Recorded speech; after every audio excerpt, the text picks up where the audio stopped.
ഞാൻ എസ് സുധീശൻ. ഞാൻ ജനിച്ചത് മയ്യനാട്ടാണ്. മയ്യനാട് മരയ്ക്കാൻവിള എന്നാണ് എൻ്റെ വീട്ടുപേര്.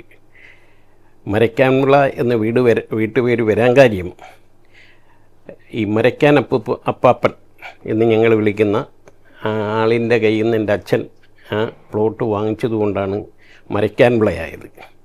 അതല്ലെങ്കിൽ ആ പ്രദേശത്ത് അങ്ങനെ ഒരു പേരില്ല. എൻ്റെ SSLC ബുക്കിൽ മരയ്ക്കാൻവിള എന്നാണ് എഴുതിയേക്കുന്നത് അഡ്രസ്സ്. മയ്യനാട് ഹൈസ്കൂളിലാണ് ഞാൻ പഠിച്ചത്. ഹൈസ്കൂളിലും പഠിച്ചു. അവിടെ ഒരു 1 തൊട്ട് 8 വരെ വെള്ളമണൽ സ്കൂൾ, ഇപ്പം അതും ഹൈസ്കൂളാണ്. അവിടെ വളരെ പ്രഗത്ഭർ പഠിച്ച സ്കൂളാണ്. പിന്നെ മയ്യനാട് ഹൈസ്കൂൾ, അതും വളരെ പ്രഗത്ഭരായിട്ടുള്ളവരുടെ ഒരു സ്കൂളാണ്. അവിടെയാണ് 10 വരെ അവിടെയാണ്. പിന്നെയാണ് SN കോളേജിലേക്ക് പോകുന്നത്. ഈ മയ്യനാട് സ്കൂള് ആണ് എൻ്റെ എഴുത്ത് ജീവിതത്തിനും പത്രപ്രവർത്തക ജീവിതത്തിനും ഒരു അടിത്തറ വന്നതെന്ന് ഞാൻ കരുതുന്നു. കാരണം അവിടെ ഈ പാർലമെൻറ്റ് തിരഞ്ഞെടുപ്പ് എന്നൊരു സമ്പ്രദായം ഉണ്ടായിരുന്നു. ക്ലാസ്സുകളിൽ നിന്ന് കുട്ടികളെ തിരഞ്ഞെടുക്കും.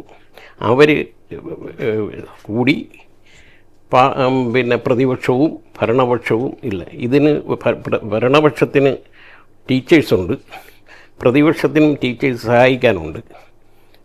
ഹെഡ് മാഷാണ് രാഷ്ട്രപതി. അപ്പോൾ ബഡ്ജറ്റ് അവതരണമുണ്ട്, ബഡ്ജറ്റിനെ എതിർക്കലുണ്ട്. അപ്പോൾ അതിനകത്തൊരു വാസന ഉണ്ടാകാൻ ഒരു കാരണം അതാണ്. പിന്നെ എല്ലാ സാഹിത്യ മത്സരങ്ങളും അവിടെ ഉണ്ടായിട്ടുണ്ട്. അപ്പോൾ അതിലൊക്കെ ഒന്നും അറിയാൻ പാടില്ലെങ്കിലും അതിലങ്ങ് താല്പര്യമില്ലെങ്കിലും എല്ലാ മത്സരങ്ങളിലും കയറുന്നൊരു സ്വഭാവം നമുക്കുണ്ടായിരുന്നു. അപ്പോൾ അതിനും അങ്ങനെ കയറി. അങ്ങനെ ഇരിക്കുമ്പോഴാണ് കോളേജിൽ വരുന്നത്. കോളേജിൽ വന്നപ്പോൾ ഒരു സ്വാതന്ത്ര്യം കിട്ടിയ അന്തരീക്ഷമാണല്ലോ. അവിടെ ഈ രാഷ്ട്രീയവും ഇതുമെല്ലാം വന്ന് അതിൻ്റെ പുറകിലും അങ്ങ് നടന്നു. അങ്ങനെയാണ് ഈ KSUവിൻ്റെ മേഖലയിലോട്ട് പോയി രാഷ്ട്രീയവും ഒക്കെ ആയിട്ട് കുറച്ച് കളിച്ച് നടന്നു. അതിൻ്റെ ഒരു തിക്തഫലവും കൂടെ ഉണ്ടായിരുന്നു. പ്രീ ഡിഗ്രിക്ക് അങ്ങ് തോറ്റു. പ്രീ ഡിഗ്രി തോക്കുന്നതിന് ഒരു പ്രധാന കാരണം മിക്കവാറും ക്ലാസ്സിൽ കയറത്തില്ല. അതാണ് പഠിത്തം കുറയാൻ കാരണം. അവിടുന്ന് നേരത്തെ സംസാരിച്ചിരുന്നതിൽ നിന്ന് ഒരു കാര്യം പറയാം. ഈ പത്രപ്രവർത്തനം എങ്ങനെ ഒരു തൊഴിലായി സ്വീകരിക്കാനുണ്ടായ കാരണം, യഥാർത്ഥത്തിൽ ഒരു പത്രപ്രവർത്തകനാകണമെന്ന് ഞാൻ ആഗ്രഹിച്ചിട്ടേയില്ല. ഒരു എഴുത്തുകാരനാകണം അല്ലെങ്കിൽ ഒരു സാഹിത്യകാരനാവണം, അങ്ങനെ ഒരാഗ്രഹം മനസ്സിലുണ്ടായിട്ടുണ്ടായിരുന്നു. അതിന് വഴി പത്രപ്രവർത്തനമാണെന്ന് തെറ്റിദ്ധരിച്ചതാണ് ഈ പത്രപ്രവർത്തനത്തിൽ പോയി വീഴാൻ കാര്യം. പിന്നെ ഈ KSUവിൻ്റെ അന്നത്തെ കാലത്ത് ഇന്നത്തെ പോലല്ല, KSUവിൻ്റെ ക്യാമ്പുകളുണ്ടായിരുന്നു. ചരൽക്കുന്ന് ക്യാമ്പ്, പിന്നെ എറണാകുളത്ത് എൻ്റെ സ്ഥലം ഞാനങ്ങ് വിട്ടുപോയി. വളരെ പ്രസിദ്ധങ്ങളായ ക്യാമ്പുകൾ. ആ ക്യാമ്പുകളിലൊക്കെ എല്ലാ ക്യാമ്പുകളിലും അവിടെ ഒരു 4-5 ദിവസം താമസിച്ച് 3 ദിവസം താമസിച്ചു ഒക്കെയാണല്ലോ അന്ന് ക്യാമ്പുകൾ. അതിൽ വെച്ചാണ് ഈ നേതാക്കളുമായിട്ട് നമ്മൾ പരിചയപ്പെടുന്നത്. ഇപ്പോൾ വയലാർ രവി ആയാലും AK ആൻ്റണി ആയാലും ഉമ്മൻചാണ്ടി ആയാലും അവിടെ വെച്ച് നമ്മൾ പരിചയപ്പെടുന്നവരുമായിട്ടൊക്കെ ഒരു ബന്ധം. വിവരമില്ലാത്തത് കൊണ്ട് പ്രീ ഡിഗ്രിക്കാരനാണെങ്കിലും ഇവരുമായിട്ടെല്ലാം കയറി അങ്ങ് തുല്യത. AK ആൻ്റണി എന്നാണ് വിളിക്കുന്നത്. പിന്നെ ഉമ്മൻചാണ്ടി എന്ന് തന്നെ വിളിക്കുന്നത്. അപ്പോൾ അവിടെ സാറും ഒന്നും വന്നില്ല. പിന്നെയാണ് അവരൊക്കെ ഓരോ ഇതിൽ വന്നപ്പോഴാണ് നമ്മൾ സാറും കുട്ടികളുമൊക്കെ ആയത്. അങ്ങനെ ആണ് ഈ ഇതിൽ വന്നപ്പോഴാണ് ഈ കൊട്ടിയത്ത് ഒരു ചെറിയ തല്ല് കേസുണ്ടായി. അപ്പോൾ പിന്നെ വക്കംപുരുഷൻ, അതായത് ആ തല്ല് കേസിനെ ഒന്ന് വിശദമായിട്ട് പറഞ്ഞാൽ അറിയാതെ സംഭവിച്ചതാ. ESIയിലെ ഒരു ഡോക്ടറുമായിട്ടായിരുന്നു തല്ല് കേസ്. അപ്പോൾ വക്കം പുരുഷോത്തമനാണ് അന്ന് തൊഴിൽ വകുപ്പ്. ആ ഡോക്ടർ അവരുടെ യൂണിയനും കേരളത്തിൽ മൊത്തമായിട്ട് എല്ലാ ഡോക്ടേഴ്സും ESI ഡോക്ടേഴ്സ് പണിമുടക്കി. ഈ പ്രതികളെ അറസ്റ്റ് ചെയ്തെങ്കിൽ ഞങ്ങൾ ജോലിക്ക് കയറുന്നു. അപ്പോൾ വക്കം പുരുഷോത്തമൻ ഓൺ ദ സ്പോട്ടിൽ ഇതിട്ടു. ഈ പ്രതികളെ 24 നിയമസഭ കൂടിക്കൊണ്ട് നടക്കുന്ന സമയമാണ്.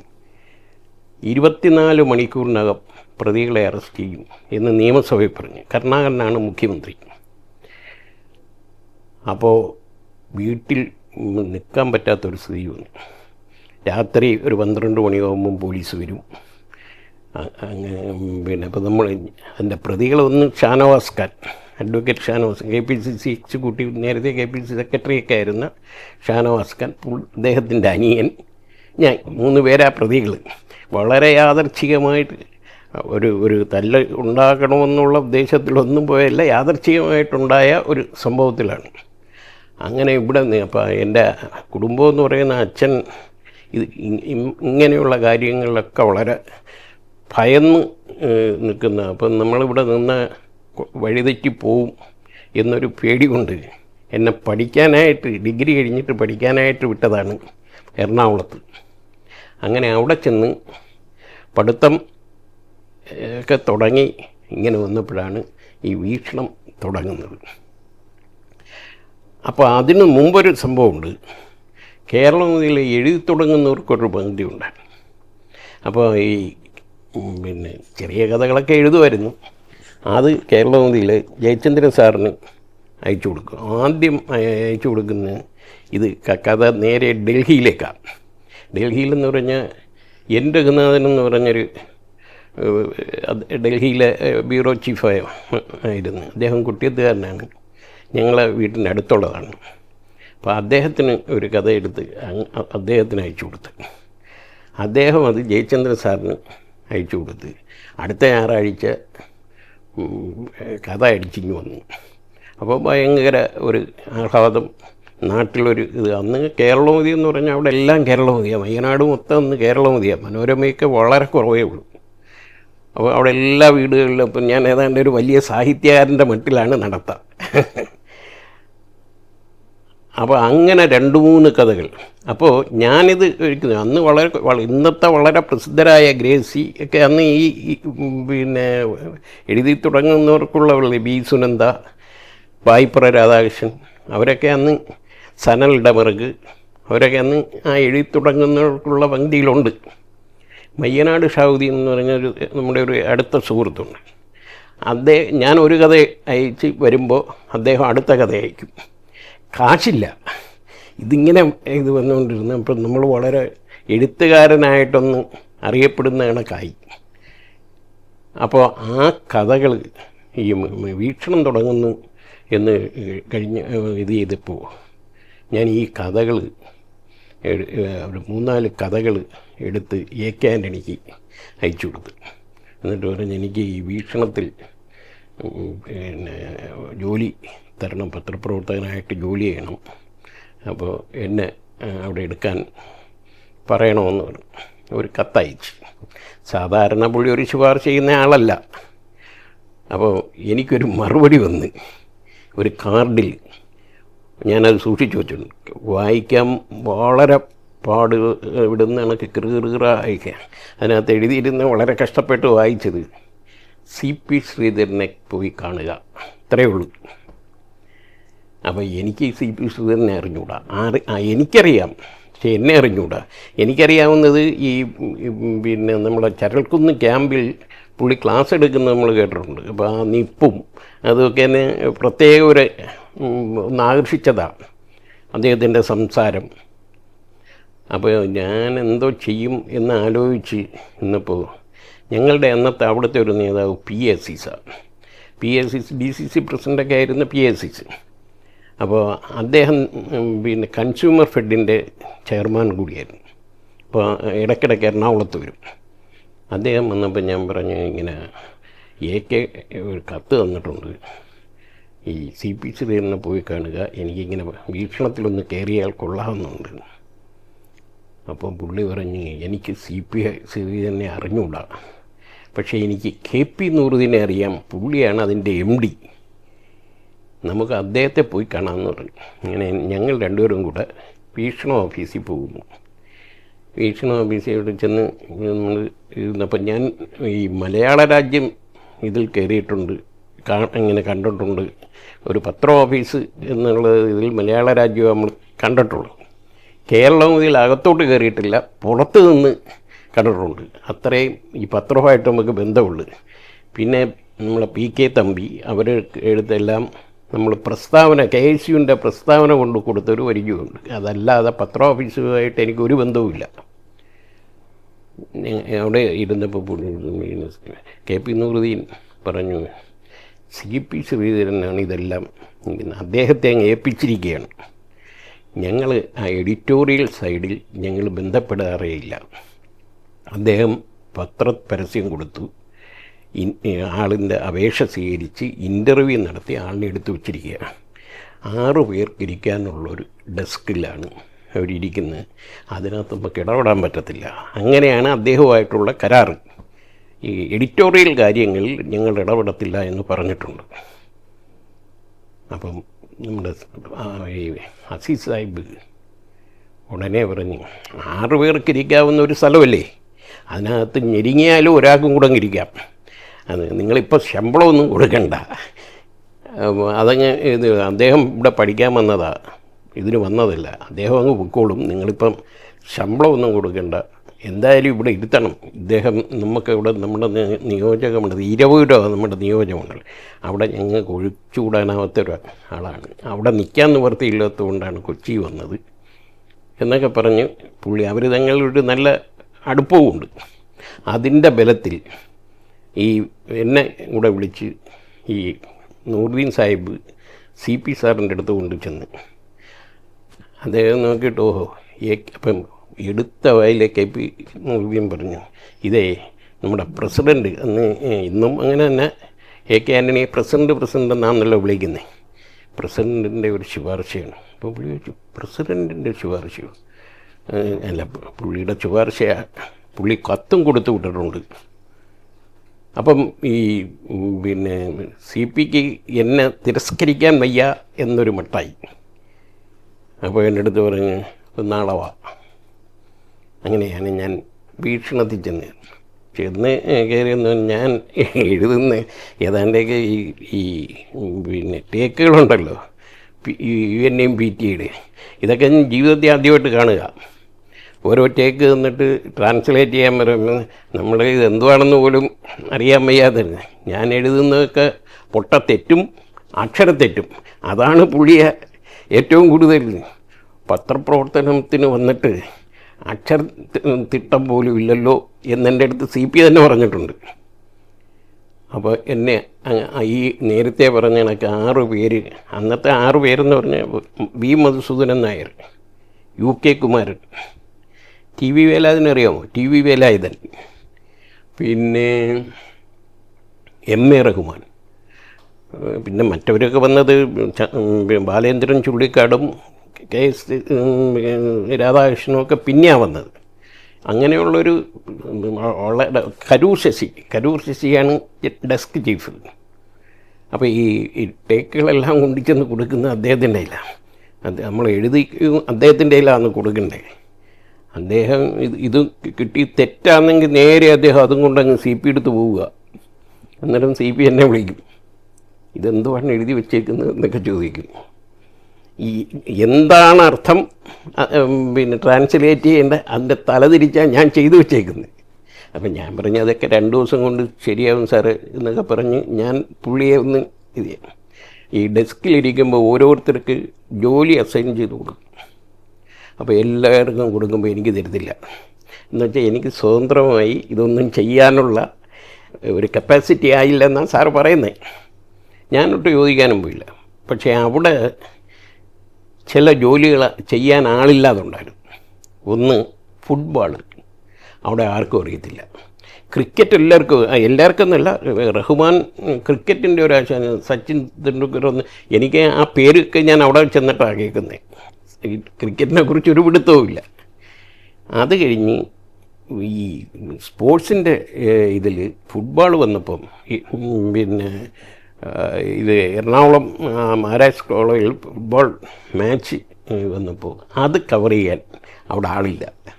അപ്പം ഞാൻ ചാടി വീണു. നമുക്കും അറിയാം അതിനെക്കുറിച്ചൊന്നും വലിയ പിടിയില്ല. പക്ഷേ എന്നാലും അതിനകത്തൊരു രസം പണ്ടേ ഉണ്ടായിരുന്നു. അത് പിന്നെ കാർഷിക പേജ് ചെയ്യാൻ ആളില്ല, ആർക്കും വേണ്ട ആ പേജ്. അപ്പോൾ അത് എന്നെ ഏൽപ്പിക്കുന്നു. പിന്നെ ഈ കമ്പോള നിലവാരം അതും ആർക്കും വേണ്ട, അതും എന്നെ ഏൽപ്പിക്കുക. അപ്പോൾ അതിനെല്ലാം അവിടെ ഒരാൾ വേണമല്ലോ. ഇപ്പം രാവിലെ ഞാൻ വന്നിരുന്ന് ഈ കമ്പോള നിലവാരം ത്തിൻ്റെ ഇതെടുത്തിട്ട് എല്ലാ മാർക്കറ്റിലും ഇത് വിളിച്ച് ഇത് അപ്പോഴാണ് ഈ കമ്പോള നിലവാരത്തിൽ ഈ മാർക്കറ്റ് ഒരു വലിയ സബ്ജക്റ്റാണെന്ന് നമ്മൾ മനസ്സിലാക്കുന്നത് അപ്പോഴാണ്. ആർക്കും വേണ്ടാതെന്ന് തോന്നലാണ്. അതൊരുപാട് പേർക്ക് അതിൽ തന്നെ എനിക്ക് പിന്നെ വലിയ അനുഭവങ്ങൾ അതിൽ നിന്ന് തന്നെ ഉണ്ടായി. അങ്ങനെ ഞാൻ പതുക്കെ പതുക്കെ അവിടെ സ്റ്റിക്ക് ഓൺ ചെയ്തപ്പോൾ രാത്രി നിൽക്കാൻ ആളില്ല. ഈ എല്ലാവരും അവിടെ പരിസരത്തുള്ളവരാണ്. രാത്രി ഡ്യൂട്ടിക്ക് ആളില്ല. അപ്പം എന്നെ അവിടെ ഡ്യൂട്ടിക്ക് ഇടാനുള്ള ധൈര്യവുമില്ല. ഇപ്പോൾ വേറൊരു കക്ഷിയുണ്ട്, മധു മഞ്ഞുളാലയം എന്ന് കേട്ടിട്ടുണ്ടോ? മധു മഞ്ഞുളാലയം എന്നെ പോലെ ട്രെയിനി മധു മഞ്ഞുളാലയും ഞാനും കൂടെ രാത്രി, എനിക്കാണെങ്കിൽ രാത്രി ആണ് ഇഷ്ടം. കാര്യം ഇതെല്ലാം ഇതടിക്കുന്നത് കാണാം, മറ്റത് ഇതിൻ്റെ മാറ്റങ്ങൾ ഇതെല്ലാം കാണാം. അങ്ങനെ പിന്നെ രാത്രി ഞാൻ സ്ഥിരം ഇത് ഏറ്റെടുത്തു.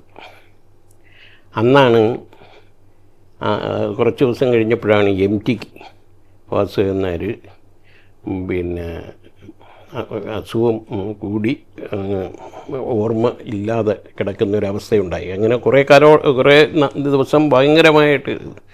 അപ്പോൾ CP സാറ് ഒരു പേജ് തന്നെ തയ്യാറാക്കി. അത് ഇന്നത്തെ കണക്കല്ല, അന്ന് ഇതെല്ലാം കൈവച്ച് റെഡിയാക്കി ഇത് വെച്ച് സാർ എഡിറ്റോറിയലും ഒക്കെ എഴുതി. പിന്നെ കാത്തിരിക്കുക, രാത്രിയാകുമ്പോൾ വിളിക്കും. ഒരു 11 മണിക്ക്, അന്ന് 11 മണിക്കുള്ള ട്രെയിനിൽ പത്രം പോകണം, മലബാർ പത്രം 11 മണിക്ക് പോകണം. അപ്പം അടിക്കുന്നതിന് മുമ്പേ സാറ് വിളിക്കും, എന്താ നമ്മൾ MTയുടെ വല്ല വിവരമുണ്ടോ എന്ന് ചോദിക്കും. അപ്പോൾ ഇല്ല, കുഴപ്പമില്ല എന്ന് പറഞ്ഞ് അങ്ങനെ പൊയ്ക്കൊണ്ടിരുന്നു. അതല്ല ഞാൻ പറയാൻ വന്നത്, ആ MT പിന്നെ വന്ന് അത് തന്നെ കഥയാക്കി പിന്നെ ഇത് വന്നു. ആ MT ഇത് ചെയ്തപ്പം CP സാറ് മരിച്ച് 5 വർഷം കഴിഞ്ഞിട്ടാണ് പിന്നെ MT ഇപ്പോഴല്ലേ മരിച്ച്. അല്ല, അതൊക്കെ ഒരു ഇതാണ്. പിന്നെ അങ്ങനെയാണ് നമ്മൾ പത്രപ്രവർത്തനത്തിലോട്ട് ഇങ്ങനെ പതുക്കെ പതുക്കെ ഓരോ ഇത് അപ്പം എങ്ങനെയെങ്കിലും ഇതിനകത്ത് പേര് അടിച്ചു വരണം എന്ന് വന്നപ്പോൾ അതിനെന്താ മാർഗമെന്നുള്ള അന്വേഷണം. അതിന് പല പണികളും ഞാൻ നടത്തി. ഇതിനകത്തൊന്ന് പിടിച്ചു നിൽക്കണമല്ലോ. അങ്ങനെ നോക്കിയതിൻ്റെ കൂട്ടത്തിൽ ഒന്ന്, ഈ കുരുമുളകിന് പെട്ടെന്ന് ഇത് വിലയങ്ങ് ഭയങ്കരമായിട്ട് കൂടി. അപ്പം ഞാൻ ഇതിങ്ങനെ ഇത്രയും പെട്ടെന്ന് ഈ കുരുമുളകിന് വില എങ്ങനെ കൂടി, അങ്ങനെ ഇത് വന്ന് അതിൻ്റെ ഒരു അന്വേഷണം നടത്തി. ഞാൻ അതിൻ്റെ ഒരു തമാശയ്ക്ക് അതൊന്ന് ഡെവലപ്പ് ചെയ്ത് അതൊരു സ്റ്റോറിയാക്കി കൊടുത്തപ്പോൾ അതിൻ്റെ ഇത് പുള്ളി ഇങ്ങനെ നോക്കിയിട്ട് പറഞ്ഞു, കൊള്ളാമല്ലോ, ഇത് നമുക്കൊരു സ്റ്റോറി, അത് നമുക്ക് ഇന്ന് ലീഡാക്കാം, ഇതാരും ശ്രദ്ധിക്കാത്ത ഒരു സാധനമാണ്. അങ്ങനെയാണ് നമ്മുടെ ഒരു പേര്. അതിനു മുമ്പേ കഥയൊക്കെ എഴുതിയത് കുട്ടിയം സുധീശൻ എന്നാണ്. ഇതിൽ പിന്നെ ഇത് S സുധീശൻ എന്ന് പറഞ്ഞൊരു ഐറ്റം വരുന്നത് ഇതിൻ്റെ പിന്നെ ഈ കുരുമുളകിൻ്റെ വില ഇങ്ങനെ ഉയർന്ന ആ ഒരു അതെന്തുകൊണ്ട് ഉയർന്നു എന്നുള്ള ഇടുക്കിയിലും അവിടെയൊക്കെ ഉണ്ടായ പ്രത്യേക ഒരു അവസ്ഥയിലുണ്ടായതാണ്. അങ്ങനെ ആ പിന്നെ സ്റ്റോറി വരുന്നത്. പിന്നെ അപ്പോഴാണ് ഈ എഴുത്തിലേക്ക് കൂടെ നമ്മൾ ഈ ഞാൻ നേരത്തെ പറഞ്ഞല്ലോ, ഒരു ഫീച്ചർ ഉണ്ടെങ്കിൽ പത്രത്തിൽ പേര് അടിച്ചു വരൂ എന്നുള്ളത് കൊണ്ട് ഒരു ഫീച്ചർ എന്താ പുതിയ സബ്ജക്റ്റ് എന്ന് നിൽക്കുമ്പം ഞാൻ ഷിപ്പ് യാർഡിൻ്റെ ഇപ്പുറത്ത് ആണ് താമസിക്കുന്നത്. ഒരു ഒറ്റമുറി ഇതിൽ താമസിക്കുക. ഇങ്ങോട്ട് നമ്മൾ വൈറ്റിലെ ഇല്ലേ, നമ്മുടെ വീക്ഷണത്തിലേക്ക് ഇങ്ങനെ വരുന്നതിൻ്റെ വഴിയിലാണ് ഒരു ഹോട്ടലുള്ളത്. ആ ഹോട്ടലിൻ്റെ ഫ്രണ്ടിൽ കുറേ പെണ്ണുങ്ങളുടെ പടം ഇങ്ങനെ ഇട്ടിട്ടുണ്ട്. അപ്പം ഞാൻ എന്ന് പോകുമ്പോഴും ഈ പെണ്ണുങ്ങളിങ്ങനെ മാറി മാറി വരും. അപ്പോൾ ഒരു ദിവസം ഞാൻ ഇപ്പോൾ ക്യാബറ ഒരു ദിവസം ഞാൻ ഇതിനകത്തങ്ങ് കയറി, ശമ്പളം കിട്ടി ഒരു ദിവസം അതിനകത്ത് കയറി. ഇത് കണ്ടപ്പോൾ ഒരു പെണ്ണ് ഡാൻസ് ചെയ്യുന്നു, ഒരുത്തൻ പാടുന്നു. അവൻ്റെ ഒരു പ്രത്യേക പാട്ടുണ്ടല്ലോ. ഇവളും അവനും മാത്രമേ ആ ഇതിലുള്ളൂ എന്നുള്ള ഒരൊറ്റ ചിന്തയിലാണ് അവർ നിൽക്കുന്നത്, രണ്ടുപേരും. അല്ലാതെ ഈ ഓഡിയൻസ് അതിനകത്ത് ഇല്ല. അവർ മൈൻഡ് ചെയ്യുന്നില്ല, അവർ കാണുന്നില്ല. അവരുടെ ഒരു ലോകം അവിടെ ഉണ്ടാക്കി ഇവരങ്ങോട്ട് ചിരിക്കുന്നു, സംസാരിക്കുന്നു, അംഗം കാണിക്കുന്നു. എൻ്റെ ശ്രദ്ധ മൊത്തം അതിലായിരുന്നു. ഇത് കഴിഞ്ഞ് ഈ കംപ്ലീറ്റ് നൂഡാകുന്ന ഇത് വന്നു. അന്നേരം ഞാൻ നോക്കുമ്പോൾ ഇവൾ ആകാശത്തോട്ടും ഇങ്ങോട്ടും മറ്റവൻ അങ്ങോട്ടും വന്നു. ഇവരറിയുന്നതേയില്ല. അങ്ങനെ ഒരു സീനിങ്ങനെ വന്നപ്പോൾ അത് ഒരു എന്നെ ഒന്ന് സ്ട്രൈക്ക് ചെയ്ത്. ഒരാഴ്ച കഴിഞ്ഞപ്പോൾ ഈ പെണ്ണ് എൻ്റെ ഒരു പടം പത്രത്തിൽ അവൾ ആത്മഹത്യ ചെയ്തു വന്നു. അപ്പോൾ ആ അരക്ഷിതമായ ഒരു ജീവിതമാണല്ലോ ഇവരുടെ എന്ന് വെച്ചിട്ട് ഞാൻ അവരെ ഇങ്ങനെ ഇവരുടെ ലൈഫിലേക്കൊന്ന് ഇത് ചെയ്യാനായിട്ട് പതുക്കെ ഇതൊന്നും ഓഫീസിലൊന്നും അറിഞ്ഞിട്ടല്ല, ഇത് നമ്മുടെ ഒരു സ്വകാര്യ ലൈനിൽ പോയി ചോദിക്കുക. അങ്ങനെ കുറേ സാധനം എടുത്ത് നമ്മളെ ഫോട്ടോഗ്രാഫർ കൊണ്ട് ഇവരെ പോയി 5-6 പടങ്ങളുമൊക്കെ എടുത്ത് ഒരു സാധനമൊക്കെ എഴുതി CP സാറിൻ്റെ അടുത്ത് കൊടുത്തിട്ട് ഓഹോ ഇവിടെയൊക്കെ പോയിരുന്നില്ലേ എന്നൊരു ചോദ്യം. ഞാൻ പറഞ്ഞു ഇങ്ങനെ ഇതിനു വേണ്ടി പോയതാ, ഇത് നമുക്ക് കൊടുക്കാൻ പറ്റത്തില്ല. വീക്ഷണം പോലൊരു പത്രത്തിൽ ഇങ്ങനെ ഈ ജെട്ടിയൊക്കെ ഇട്ടുകൊണ്ട് ഫ്രണ്ട് പേജിൽ അടിച്ചു വരുന്ന ഒന്ന് ആലോചിച്ച് നോക്കാം.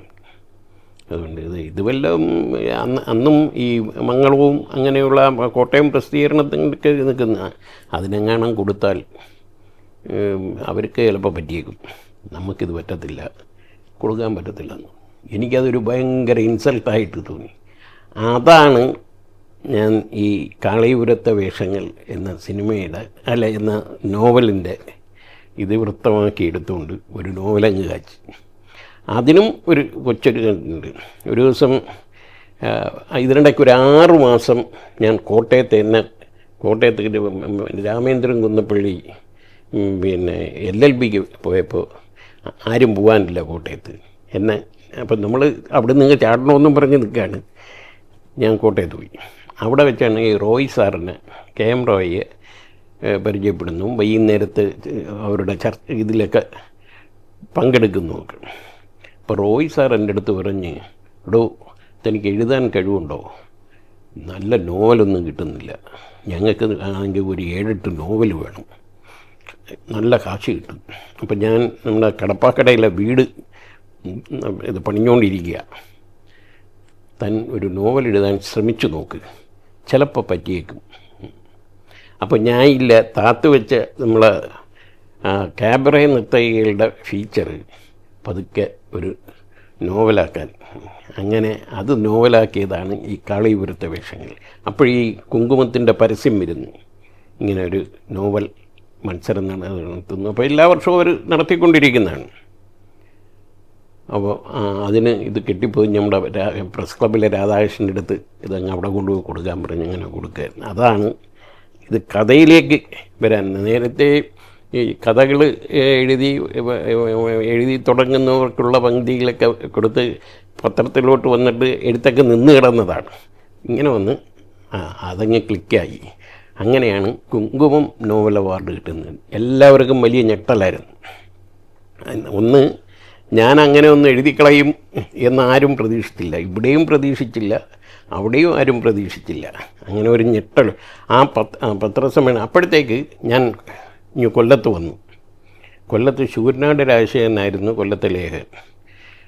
അപ്പം രാജശേഖരൻ രാഷ്ട്രീയത്തിലോട്ട് പോയപ്പോഴാണ് എന്നെ കൊല്ലത്തേക്ക് വന്നു. കൊല്ലത്ത് ഈ പത്രസമ്മേളനം കുങ്കുമം ഇത് വൈക്കം ചന്ദ്രശേഖരൻ, NV കൃഷ്ണവാര്യർ സാറ്, ഇവർ ആണ് പത്രസമ്മേളനം, ഡോക്ടർ രാധാകൃഷ്ണൻ, ഇവർ പത്രസമ്മേളനം നടത്തുമ്പോൾ ഞാനിവിടെ ഇത് പത്രക്കാരുടെ കൂട്ടത്തിലുണ്ട്. ഈ സുധീശൻ തന്നെയാണോ ഈ സുധീശനെന്ന് ആർക്കും ഒരു പിടുത്തമില്ല. അങ്ങനെ അവരെയും കൂടെ ഒന്ന് ഞെട്ടിപ്പിച്ചുകൊണ്ടാണ് യഥാർത്ഥത്തിൽ നമ്മുടെ പ്രവേശനം. പിന്നെ നമ്മൾ സൈലൻ്റായി ആ എഴുത്തിൻ്റെ മേഖലയിലേക്ക് പിന്നെ വന്നേയില്ല. കുറേ കാലം 10-35 വർഷം വരെ ഒന്നും എഴുതാതെ അങ്ങനെ പോവുമായിരുന്നു. പിന്നെയാണ് ഒന്ന് എഴുത്തുകളിലേക്ക് പ്രവേശിക്കണമെന്നുള്ളൊരു ഇതായിട്ട് വന്നിട്ടാണ് ഇതിനിടയ്ക്ക് വീക്ഷണം നിന്നു. 20 മുതൽ 2000 തൊട്ട് 2004 വരെ വീക്ഷണം നിന്നു. വീക്ഷണം നിന്നപ്പോൾ ജോലി പോയല്ലോ. ജോലി ഇപ്പോൾ എന്തെങ്കിലും എഴുതി. അപ്പോൾ ഈ ഡോക്ടറുമായിട്ട് ഇതിനിടയ്ക്കില്ല കുങ്കുമം അവരുടെ അവാർഡ് കിട്ടിയത് കൊണ്ട് അവർ വലിയ പ്രതീക്ഷയിലാണ്. നമ്മൾ ഏതാണ്ട് വലിയൊരു സാധനമാണെന്നൊക്കെ പറഞ്ഞ് ഡോക്ടർ BA രാജകൃഷ്ണനാണെന്ന് കേരള ശബ്ദം എഡിറ്റർ. അവാർഡ് കിട്ടുമ്പോൾ NV കൃഷ്ണവാര്യരാണ് കുങ്കുമത്തിൻ്റെ എഡിറ്റർ. കേരള ശബ്ദത്തിൻ്റെ ഡോക്ടറായിരുന്നു അദ്ദേഹം. പിന്നെ ഇപ്പോൾ പണിയൊന്നുമില്ലല്ലോ, എന്തെങ്കിലും എഴുത്, കുങ്കുമത്തിൽ കൊടുക്കാം എന്ന് പറഞ്ഞു. അങ്ങനെയാണ് ഒരു ചെറു നോവലും പിന്നെ കാക്കനാടന്മാരെക്കുറിച്ച്. കാക്കനാടന്മാരെന്ന് പറഞ്ഞാൽ 4 സഹോദരങ്ങൾ. ഇഗ്നേഷ്യസ് കാക്കനാടൻ, ബേബി പിന്നെ ജോർജ് വർഗീസ് കാക്കനാടൻ, പിന്നെ തമ്പി കാക്കനാടൻ, പിന്നെ രാജൻ കാക്കനാടൻ. 4 കാക്കനാടന്മാരും പിന്നെ അച്ഛൻ കാക്കനാടൻ. അങ്ങനെ 5 കാക്കനാടന്മാരെ കുറിച്ച് ഒരു 4 ലക്കമായിട്ട് പിന്നെ കുങ്കുമത്തിൽ എഴുതി. ആൾരൂപങ്ങൾ, അപൂർവതകളുടെ ആൾരൂപങ്ങൾ എന്ന് പറഞ്ഞു. യഥാർത്ഥത്തിൽ അവരുടെ ജീവിതം നമുക്ക് എല്ലാവർക്കും രസകരമായ ഒരു ജീവിതമാണല്ലോ, എന്നാൽ വളരെ നിഷ്കളങ്കരായിട്ടുള്ളവരുമാണ്. അപ്പോൾ അവിടെ ചെന്ന് ഈ കാക്കനാടനുമായിട്ടുള്ളൊരു ബന്ധമാണ്, ആ വീടുമായിട്ടൊരു ബന്ധം ഉണ്ടാകുന്നത്. അങ്ങനെ അതൊരു പിന്നെ 4 ലക്കമായിട്ട് എഴുതി. ആ ഇത് പിന്നെ ഇത് എഴുതി ഞാനങ്ങ് കളഞ്ഞു. അതിൻ്റെ കാശും ഡോക്ടർ തന്നു. ഡോക്ടർ തന്ന് അവിടെ പുള്ളിക്ക് ആവശ്യമുണ്ടായിട്ടല്ല, എന്നെ സഹായിക്കാൻ വേണ്ടി എന്തെങ്കിലും എഴുതുമെന്ന് പറഞ്ഞു. അങ്ങനെ ഒരു ചെറിയ നോവലും എഴുതി. ചെറിയ നോവലെന്ന് പറഞ്ഞാൽ വെറും 3 ലക്കമുള്ള.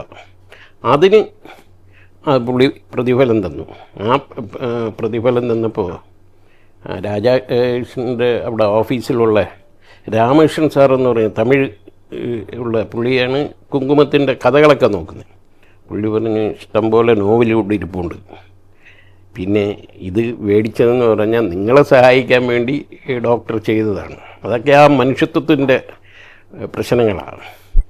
ഈ കാക്കനാടൻ ഞാൻ ആദ്യം ഈ കാക്കനാടനെയാണ് ആദ്യം ഇത് പിന്നെ പ്രൊജക്റ്റ് ചെയ്യാൻ നോക്കിയത്, കാക്കനാടനെ മാത്രം. പിന്നെ നോക്കുമ്പോൾ ഇവർ എല്ലാം പ്രത്യേക ക്യാരക്ടേഴ്സാണ്. ഇഗ്നേഷ്യസ് കാക്കനാടനുമായിട്ട് CR രാമേന്ദ്രൻ്റെ അടുത്ത ഫ്രണ്ട് കാക്കനാടനേക്കാൾ ബേബിച്ചായനേക്കാൾ വലിയ ബന്ധം ഇഗ്നേഷ്യസ് കാക്കനാടാണ്. അപ്പോൾ ആ പുള്ളിയുമായിട്ട് നമ്മൾ വലിയ എടുക്കും. ഇതിനിടയ്ക്ക് അദ്ദേഹത്തിന് 9 മക്കളോ മറ്റോ ആണ്. ഒരു മോനെ കാണാതെ പോയി. ഇപ്പം ഞാനും രാമേന്ദ്രനും കൂടെ പുള്ളിയുടെ വീട്ടിൽ ചെല്ലുമ്പോൾ പുള്ളി പറയുന്നു, ഇവിടെ എനിക്ക് 9 മക്കളുണ്ട്, പക്ഷെ കളയാൻ ഒരുത്തനില്ല, അതുകൊണ്ട് ഇവനെ കിട്ടിയേ പറ്റൂ എന്ന് പറഞ്ഞാൽ വളരെ രസകരങ്ങളായ ഒരുപാട് കഥകൾ ഈ ഇഗ്നേഷ്യസുമായിട്ട് തന്നെ ഉണ്ട്. മറ്റേ ബേബിച്ചാനുമായിട്ട് തന്നെയും അങ്ങനെ ഒരുപാട് കഥകളുണ്ട്. ആ കഥകൾ പതുക്കെ പിന്നെ ഇത് ചെയ്തുകൊണ്ട് രാജൻ കാക്കനാടൻ കല്യാണം കഴിച്ചത് എങ്ങനെയാണെന്നറിയാമല്ലോ. അതായത് കാശിയിൽ ഈ ഇത് ഗംഗയിൽ മുങ്ങി തൊഴുകുന്നു. ഇങ്ങനെ നിൽക്കുമ്പോൾ ഒരു പെണ്ണ് അതിൻ്റെ അപ്പുറം നിന്ന് ഇതേ കണക്ക് തൊഴുകുന്നു. ഇത്തിരി കഴിഞ്ഞപ്പോൾ കൊണ്ട് ഈ പെണ്ണ് വന്ന് പരിചയപ്പെട്ടു. അപ്പോൾ ഇയാളിൽ ഇതൊക്കെ ജടയൊക്കെ ഇങ്ങനെ മുടിയൊക്കെ വളർത്തി ഒരു പരമശിവൻ്റെ രൂപത്തിൽ ഇങ്ങനെ നിൽക്കുകയാണ്. അപ്പോൾ ഇങ്ങനെ സംസാരിച്ച് വന്നപ്പോൾ ഞാൻ മുങ്ങി കണ്ടപ്പോൾ എനിക്ക് നിങ്ങൾ പരമശിവനായി തോന്നി. അപ്പോൾ അദ്ദേഹം പറഞ്ഞ് ഞാനൊരു പരമനുഷ്യൻ തന്നെയാണ് എന്ന് ഇദ്ദേഹത്തിൻ്റെ മറുപടി. അങ്ങനെ ഇവർ സംസാരത്തിൽ നിന്നിട്ട് അതിൻ്റെ 2 ദിവസം കഴിഞ്ഞപ്പം ബേബിച്ചാന് പിന്നെ ഒരെഴുത്ത്, ഞാൻ ഇവിടെ ഇങ്ങനെ ഒരു പെണ്ണിനെ കണ്ടു, അവളെ ഞാൻ കല്യാണം കഴിക്കാനാണ് ഉദ്ദേശിക്കുന്നത്, നിങ്ങൾ വന്ന് അത് നടത്തിത്തരണമെന്ന് പറഞ്ഞു ഒരു കത്ത്. ആകെ 3 ദിവസത്തെ 4 ദിവസത്തെ പരിചയമുള്ളൂ. അങ്ങനെ പിന്നെ ആ കല്യാണം നടക്കുന്നു. പിന്നെ ഒരു ദിവസം ഞാൻ ഇവിടെ ചെന്നപ്പോൾ ഞാൻ ചോദിച്ചു, അല്ലേ നമ്മളെ ആ കല്യാണമൊക്കെ കഴിഞ്ഞ് അവരെങ്ങനെയാണ്? ഇതിനിടയ്ക്ക് പുള്ളി മരിച്ചു. കുറച്ച് കഴിഞ്ഞപ്പം രാജൻ കാക്കനാടൻ മരിച്ചു. അപ്പോൾ ഞാൻ പറഞ്ഞു, അവർ വന്നിരുന്നോ? അവരറിഞ്ഞു? ഞങ്ങളെവിടെയൊക്കെയോ തപ്പി. അപ്പം പിന്നെ എവിടെയാണെന്നൊരു പിടുത്തവുമില്ല. പിന്നെ അവളെ എവിടെയോ ആയാലും അവൾക്ക് ഒന്നുമില്ല, അവരുടെ ജീവിതം അങ്ങനെയാണ്. അപ്പോൾ അതൊരു പ്രത്യേക ക്യാരക്ടറാണ്. ഈ ഒറോദ എന്നത് 99 വെള്ളപ്പൊക്കത്തിൽ ഒഴുകി വന്നവളെന്നാണ് ഒറോദ. അപ്പം ഇവരുടെ സ്ത്രീ കഥാപാത്രങ്ങൾ കാക്കനാടന്മാരും പെണ്ണും ഒരു ലക്കം അതാ. അപ്പം ഇവർക്ക് പെണ്ണുങ്ങളടുത്തുള്ള അഭിനിവേശം, അമ്മയോടുള്ള അഭിനിവേശം, അമ്മയായിരുന്നു അവർക്ക്. അച്ഛൻ ഇങ്ങനെ നേരത്തെ തന്നെ ഈ സുവിശേഷ പ്രാസംഗികനായിട്ട് പോവുകയും വിപ്ലവകാരികളൊക്കെ വീട്ടിൽ അഭയം കൊടുത്തതുമൊക്കെ ഈ അമ്മയാണ്. പിന്നെ ഏറ്റവും അവസാനം ഇത് മരിക്കുന്നതും ഈ അമ്മയാണ്. എല്ലാ കാക്കനാടന്മാരുടെ 4 പേരുടെയും എല്ലാം സഹിക്കുന്നത് ഈ അമ്മയാണ്. മദ്യപാനത്തിന് അവർ കൂട്ടു നിൽക്കുന്നതും ഇതുമെല്ലാം ഈ അമ്മയാണ്. അപ്പം അമ്മയെടുത്ത അവരുടെ ഒരു സ്നേഹം, പ്രണയം ഒക്കെ അതേ കണക്ക് ഈ കാമുകിമാരോടത്തുള്ള ഇവരുടെ ബന്ധം. ഞാൻ പിന്നെ ഈ നായ്ക്കരുടെ ലോകം അതിനകത്തൊക്കെയുള്ള സ്ത്രീ കഥാപാത്രങ്ങൾ നോക്കി. അപ്പോൾ അതൊക്കെ ഒരു പ്രത്യേക ലെവലിൽ പോവുക. അങ്ങനെ ആ കാക്കനാടന്മാരും പെണ്ണും, കാക്കനാടന്മാരും ഭാര്യമാരും, കാമുകിമാർ, ഇതൊക്കെ ചേർത്താണ് ഒരു ലക്കം. പിന്നെ ഈ അച്ഛൻ കാക്കനാടൻ, അച്ഛൻ കാക്കൻ ഇവർ പിന്നെ ലത്തീൻ കത്തോലിക്കരായിരുന്നു. അപ്പോൾ ഇയാൾ സ്വപ്പം സുവിശേഷമൊക്കെ ഇങ്ങനെ നിന്നപ്പോഴാണ് ഈ മാർത്തോമയിലെ ഒരു സുവിശേഷ ഇതൊക്കെ പറയുന്ന ഒരു കക്ഷി അവിടെ വന്നു. അപ്പോൾ ഇവരെ കണ്ടാൽ അടിച്ചു കൊല്ലുന്ന സമയമാണ്. അപ്പോൾ ഇയാൾ ഇങ്ങനെ നിന്നപ്പോൾ ഉണ്ട്, സന്ധ്യയ്ക്ക് പുറത്തോട്ടിറങ്ങിയപ്പോൾ ഉണ്ട്, ഇവൻ അവിടെ കവലയിൽ നിന്ന് നിൽക്കാൻ വയ്യാതെ ഇതിലോട്ട് വന്ന് കയറുക. അപ്പോൾ കണ്ടാൽ ഇയാളും ഒരു മത പ്രചാരകനാണല്ലോ. പക്ഷേ ഇയാൾ വിളിച്ച് അകത്ത് കയറ്റി തട്ടിൻ്റെ പുറത്തിരുത്തി ആഹാരമൊക്കെ കൊടുത്ത് രഹസ്യമായിട്ട് പുള്ളി വിടുകയാണ്. അത് എം.എൻ. ഗോവിന്ദൻ നായരും അങ്ങനെയുള്ള കമ്മ്യൂണിസ്റ്റുകാർ അന്നത്തെ കാലത്ത് ഒളിത്താവളമായി കണ്ടതും ഇവരുടെ വീടാണ്, ഈ സുവിശേഷ പ്രസംഗൻ്റെ വീടാണ്. അപ്പോൾ അതും ഒരു വ്യത്യസ്ത കഥാപാത്രമാണല്ലോ. അങ്ങനെയുള്ള ആ വ്യത്യസ്തത എല്ലാം ചേർത്ത് നമ്മൾ എഴുതി. അത് ഈ കുങ്കുമത്തി വന്നതിന് ശേഷം ഞാനതങ്ങ് മറന്നു. നമ്മൾ യുവമേള കൊല്ലം മധു ഒരു ദിവസം കണ്ടപ്പോൾ പറഞ്ഞ് ആ സാധനം ഇഞ്ഞ് തരുമോ, അത് ഒന്ന് പുസ്തകമാക്കാം. അങ്ങനെയാണ് അത് പുസ്തകം. ഇഗ്നേഷ്യസ് ജോലി രാജിവെച്ച് അറിയാവോ?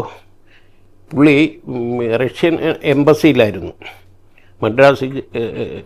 അപ്പം ഈ പിന്നെ സായിപ്പിൻ്റെ ചില സ്വഭാവങ്ങൾ, കമ്മ്യൂണിസ്റ്റുകാരെല്ലാവരും കമ്മ്യൂണിസ്റ്റ്, ഞാനും കമ്മ്യൂണിസ്റ്റ്, അവനും കമ്മ്യൂണിസ്റ്റാണ്. പക്ഷേ അവൻ്റെ ചില മുതലാളിത്ത മനോഭാവങ്ങൾ അങ്ങോട്ട് സഹിച്ചില്ല. അപ്പം ഇദ്ദേഹം പറഞ്ഞു, ഈ ഇഗ്നേഷ്യസുമായിട്ട് സംസാരിച്ചങ്ങ് തെറ്റി എന്താ നടക്കുന്നെന്നും പറഞ്ഞ് ജോലി.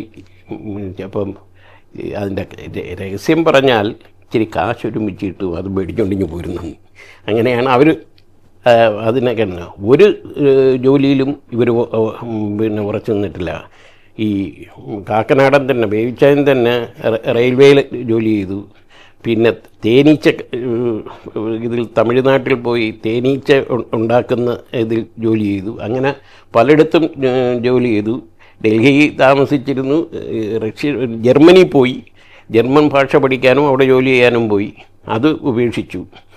തമ്പി കാക്കനാടൻ എയർലൈൻസിൽ ജോലിയായിരുന്നു, അതൊരു സുപ്രഭാതത്തിൽ രാജിവെച്ചു. ഇത് 4 രാജിവെച്ചിട്ട് വന്ന് ഈ ബേബിച്ചാൻ്റെ വീട്ടിലാണ് താമസിക്കുന്നത്. പക്ഷേ ഇവർ പരസ്പരം അങ്ങ് ഭയങ്കര താല്പര്യമാണ്, ഇഷ്ടമാണ്. എന്തെങ്കിലും ആരെങ്കിലും DC കിഴക്കേ മുറി പിന്നെ കത്തെഴുതും, ഞങ്ങൾ പട്ടിണിയിലാണ്, ചത്തുപോകും, എന്തെങ്കിലും അയച്ചു തരണമെന്ന് പറയുന്നത് കിട്ടിയാൽ 4 എണ്ണവും കൂടെ പോവും. അത് അന്ന് അടിച്ച് തീർക്കുകയും ചെയ്യും. അത് പിന്നെ ഈ തോപ്പിൽ രവി ഒരു കഥ പറഞ്ഞിട്ടുണ്ട്. തോപ്പിൽ രവി കുണ്ടറെ രണ്ടാമത് നിൽക്കുമ്പോൾ അതിന് മുമ്പ് ഇതിൻ്റെ 2 ദിവസം മുമ്പ് ഈ വേവിച്ചൻ ചെന്നിട്ട് പിന്നെ കുറച്ച് കാശ് വേണം, കടം, അത് ഇത്രാം തീയതി കൊണ്ടുവരും. പക്ഷേ നേരത്തെ അങ്ങനെ കടം മേടിച്ചുകൊണ്ട് പോകുമ്പോഴൊക്കെ തിരിച്ചു കൊണ്ടുവരും. ബാങ്ക് പോലെയാണ്, പുള്ളിയുടെ നിന്ന് കാശ് ചോദിക്കും, പുള്ളി കൊടുക്കുകയും ചെയ്യും. അന്ന് പുള്ളിയുടെ നിന്ന് കാശ് മേടിച്ച് എവിടെ അവന്മാരെല്ലാം വന്നിട്ടുണ്ട്, ഞങ്ങൾ പിന്നെ ഒന്ന് മിനുങ്ങാൻ പോവുകയാണ്. അപ്പോൾ ഈ മേഴ്സിക്കുട്ടിയാണ് അവിടെ എതിര് നിൽക്കുന്നത്. തിരിച്ചു വന്ന് ഇവരുടെ വീട്ടിൻ്റെ 4 പേരും കൂടെ വന്നിട്ട് ഇവരുടെ വീട്ടിൻ്റെ മുമ്പിൽ അപ്പുറമാണ് താമസം. ഈ തോപ്പിൽ രവിയുടെ ഇവരുടെ വീട് കഴിഞ്ഞ് അപ്പുറത്തോട്ട് പോകണം. തോപ്പിൽ രവിയുടെ വീട്ടിൽ പോയി. തോപ്പിൽ രവി മുർദാബാദ്. അവിടുന്ന് കാശ് മേടിച്ചുകൊണ്ട് പോയി അടിച്ചിട്ട് വന്നിട്ടാണ് തോപ്പിൽ രവി മുർദാബാദ്.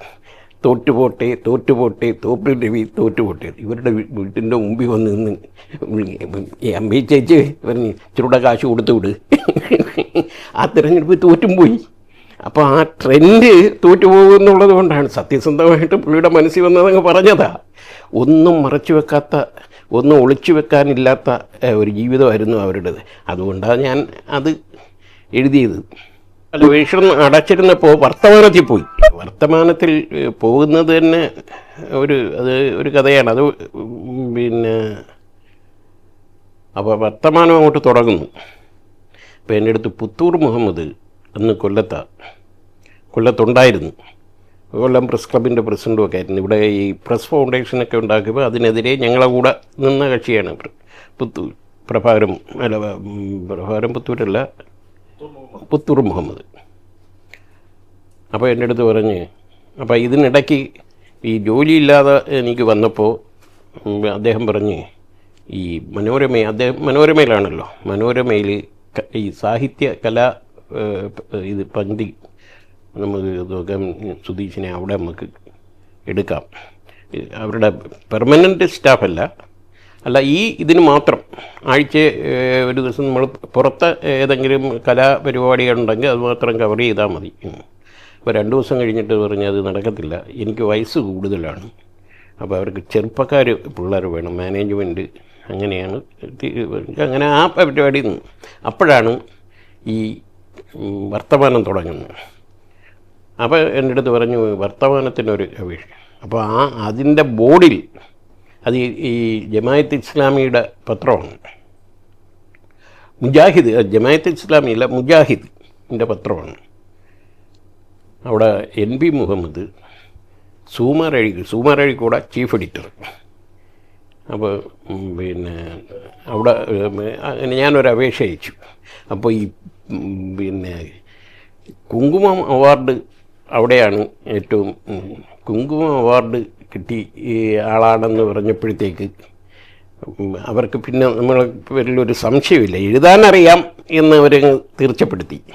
പിന്നെ എൻ്റെ ഈ രാഷ്ട്രീയം ആണ് അവർക്ക് അല്പം അവിടെ പിന്നെ എന്നെ ചെന്ന് ഇൻ്റർവ്യൂ ചെയ്യുമ്പോൾ NB മുഹമ്മദ്, കൃഷ്ണവാര്യർ ഈ സുമാർ അഴീക്കോട്, ഈ പുത്തൂർ മുഹമ്മദും ഉണ്ട്. അപ്പോഴത്തേക്ക് പുള്ളി അവിടെ ചെന്ന് ഇവിടുന്ന് റിട്ടയർ ചെയ്തിട്ട് അവിടെ രവി മേനോൻ വർത്തമാനത്തിലുണ്ട്, സ്റ്റാഫാണ്. അങ്ങനെ അവർ ഇൻ്റർവ്യൂ ചെയ്തപ്പോൾ ഈ പ്രസ് ക്ലബിലെന്ന് ഇവിടെ 2 ഫൗണ്ടേഷൻ എന്നും പറഞ്ഞൊരു സംഭവം ഇവിടെ രൂപപ്പെട്ടു. അപ്പോൾ ആരോ അറിഞ്ഞു ഞാനിതിന് ഇത് നിൽക്കുന്ന ഇവിടെ ഒരു അനോണിമസ് ലെറ്റർ അങ്ങോട്ട്, ഇദ്ദേഹം പ്രസ് ക്ലബിൽ, ഞങ്ങളാരും പ്രസ് ക്ലബിൽ കയറത്തില്ല, അതുകൊണ്ട് ഇദ്ദേഹത്തെ അവിടെ എടുത്താൽ അത് നിങ്ങൾക്ക് ദോഷകരമായി ബാധിക്കുമെന്നൊക്കെ പറഞ്ഞു. പക്ഷേ അവരത് മൈൻഡ് ചെയ്തേ ഇല്ല, നമ്മളെ അതിനകത്ത് എടുത്തു. എടുത്ത് കൊല്ലത്ത് തന്നെ വെച്ചു. വലിയ പരിപാടി കൊണ്ടുകൂടിയാണ് ഉദ്ഘാടനം. ജീമോൻ അന്ന് അവിടെ ന്യൂസ് എഡിറ്ററാണ്. പിന്നെ സുകുമാർ അഴീക്കോട് കൊണ്ടുവന്നാണ് ഞങ്ങൾ ഒരു ബ്യൂറോയൊക്കെ ഉദ്ഘാടനം ചെയ്യിപ്പിച്ചു. വലിയ പരിപാടിയായിട്ടൊക്കെ നടത്തി. ഭയങ്കര തയ്യാറെടുപ്പിലാണ് അവർ നടത്തിയത്. കാശിനൊന്നും കുഴപ്പമില്ല, ശമ്പളത്തിനും കുഴപ്പമൊന്നുമില്ലായിരുന്നു. ഭീഷണത്തിൻ്റെ ഒരു സ്ഥിതി ആയിരുന്നില്ല. അപ്പോൾ അവിടെ കയറുമ്പോൾ നമ്മൾ എന്തെങ്കിലുമൊക്കെ ഒരു ഐഡൻറ്റിറ്റി വേണമല്ലോ എന്ന് വിചാരിച്ച് നമ്മൾ ഈ നേരത്തെ പിന്നെ ക്യാബറയുടെ പിറവിന് പോയ കണക്ക് ഇങ്ങനെ പോകും. നമ്മളെ രാജൻ തഴക്കര എന്ന് പറഞ്ഞ് ഒരു സുഹൃത്തുണ്ട്. പുള്ളി ആലപ്പുഴയിൽ വാമൊഴി വഴക്കം എന്ന് പറഞ്ഞൊരു പരിപാടി ഇരുന്നു. അപ്പം ഇദ്ദേഹം ഒരു ഇൻവിറ്റേഷൻ എനിക്ക് അയച്ചു. അപ്പം ഞാൻ കൊല്ലത്താണ്. വാമൊഴി വഴക്കം 5 ദിവസം നെടുമുടിയിൽ പഴയ നാടൻ കലകൾ ആ കലാകാരന്മാരൊക്കെ എന്നെ കൊണ്ടുവന്ന് അവിടെ അവതരിപ്പിക്കുക. കാവാല നാരായണ പണിക്കരാണ് അന്ന് സംഗീത അക്കാദമി ചെയർമാൻ. അദ്ദേഹത്തിൻ്റെ നേതൃത്വത്തിലുള്ള പിന്നെ നെടുമുടി സ്കൂളിൽ വെച്ച് ഈ പരിപാടി നടക്കുന്നത്. അപ്പോൾ ഈ ഒരു കത്ത് മാത്രമേ എനിക്ക് കിട്ടിയുള്ളൂ. അപ്പോൾ എനിക്ക് ഈ വാമൊഴി വഴക്കം എന്താണെന്നറിയാൻ വയ്യ.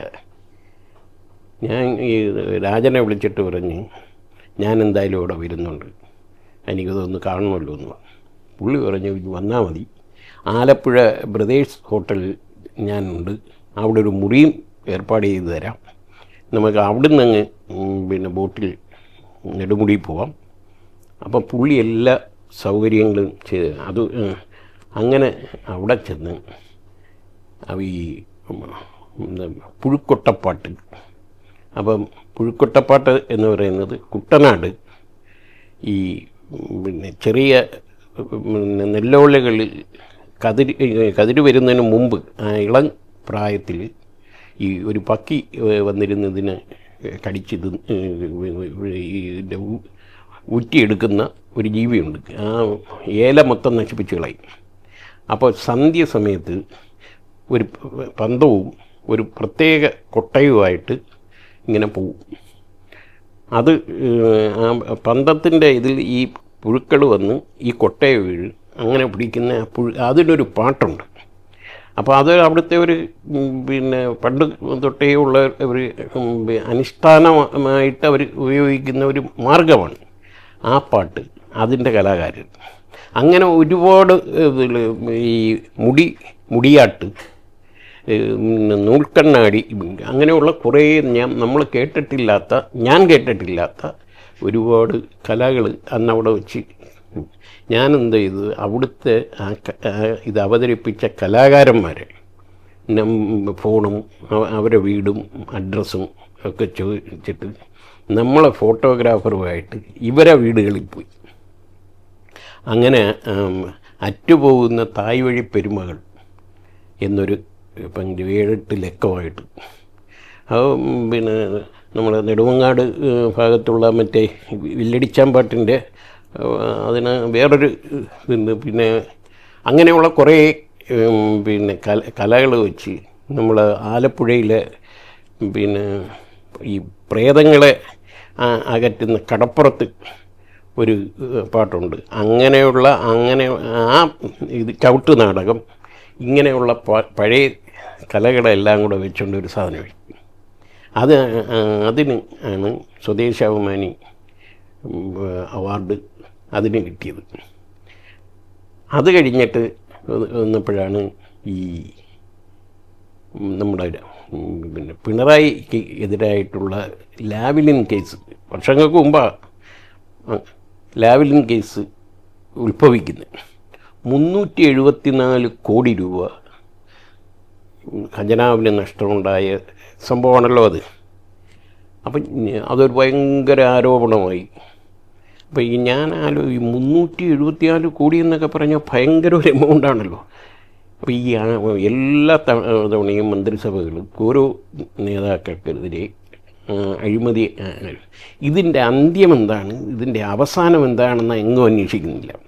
അതിന് പിന്നെ ഒന്ന് നോക്കിയാലോ എന്ന് വിചാരിച്ച് ആദ്യം തൊട്ട് EMS മന്ത്രിസഭയുടെ ആദ്യത്തെ 57-ലെ EMS മന്ത്രിസഭ തൊട്ട് ഈ പിണറായിയുടെ സമയത്തുള്ള മന്ത്രിസഭ വരെ ഉള്ള എല്ലാ അഴിമതി കഥകളും പിന്നെ പിന്നെ ആവിയായി പോകുന്ന അഴിമതി കഥകൾ എന്ന് പറഞ്ഞൊരു ഫീച്ചർ പിന്നെ ഈ പരമ്പര അത് നല്ല അങ്ങ് ക്ലിക്ക് ചെയ്ത് അതിനകത്ത് ഈ ഇന്ന് നമുക്ക് വളരെ പിന്നെ തമാശയായി തോന്നാവുന്ന ആരോപണങ്ങളൊക്കെയാണ്. ശങ്കറിനെതിരെയും അഴിമതി ആരോപണം വന്നിട്ടുണ്ട്. പക്ഷേ ശങ്കർ മോക്ക് സ്വർണ്ണമിട്ടയച്ചു, വേളിക്കായലിൻ്റെ അവിടെ കുറച്ച് ഭൂമി നികത്തി.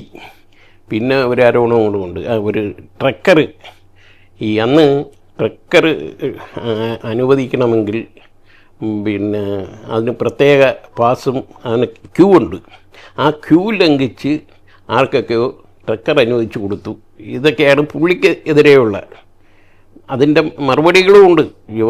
പിന്നെ ബാലകൃഷ്ണപിള്ളയാണ് അന്ന് ആക്ഷേപം ഉന്നയിക്കുന്നത്. ബാലകൃഷ്ണപിള്ളയ്ക്ക് അയാൾ കൊടുത്ത മറുപടിയും ഉണ്ട്.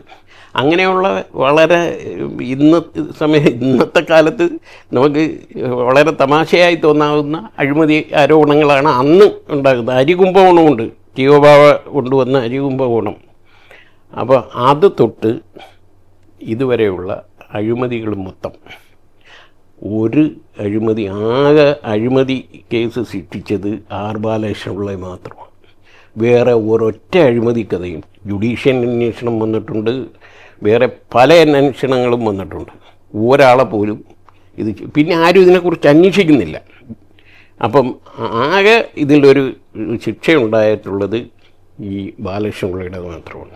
അതൊഴിച്ച് ബാക്കിയെല്ലാം നമ്മൾ എടുത്ത് ഇത് ചെയ്ത് അതിനാണ് KC സെബാസ്റ്റ്യൻ അവാർഡ്, നമ്മുടെ ട്രിവാൻഡ്രം പ്രസ് ക്ലബിൻ്റെ അവാർഡ് കിട്ടിയത്. വീക്ഷണം വീണ്ടും തുടങ്ങുമ്പോൾ അതിനൊരു ചരിത്രമുണ്ട്. KPCC പിന്നെ പ്രസിഡൻ്റായിട്ട് മുരളീധരൻ വരുന്നു. അപ്പോൾ അതിനു മുമ്പ് വീക്ഷണത്തിന് പിന്നെ തുറക്കുന്നതിനുള്ള ഒരു നടപടി വരികയാണ്. ഈ മുരളി വന്നിട്ട് ആദ്യം ചെയ്യുന്നത് വീക്ഷണം ഞാൻ പുനരാരംഭിക്കും. പക്ഷേ ഇന്നത്തെ ആ ഒരു സ്ട്രക്ചറിൽ വെച്ചുകൊണ്ട് വീക്ഷണം ഞാൻ തുടങ്ങത്തില്ല. ഒരു ക്ലീൻ സ്ലേറ്റിൽ തുടങ്ങും. അപ്പോൾ അതിന് അനുവാദം വേണമെന്ന് പറഞ്ഞു. പുള്ളി AK ആൻ്റണിക്ക് സമ്മതം വാങ്ങിച്ചു.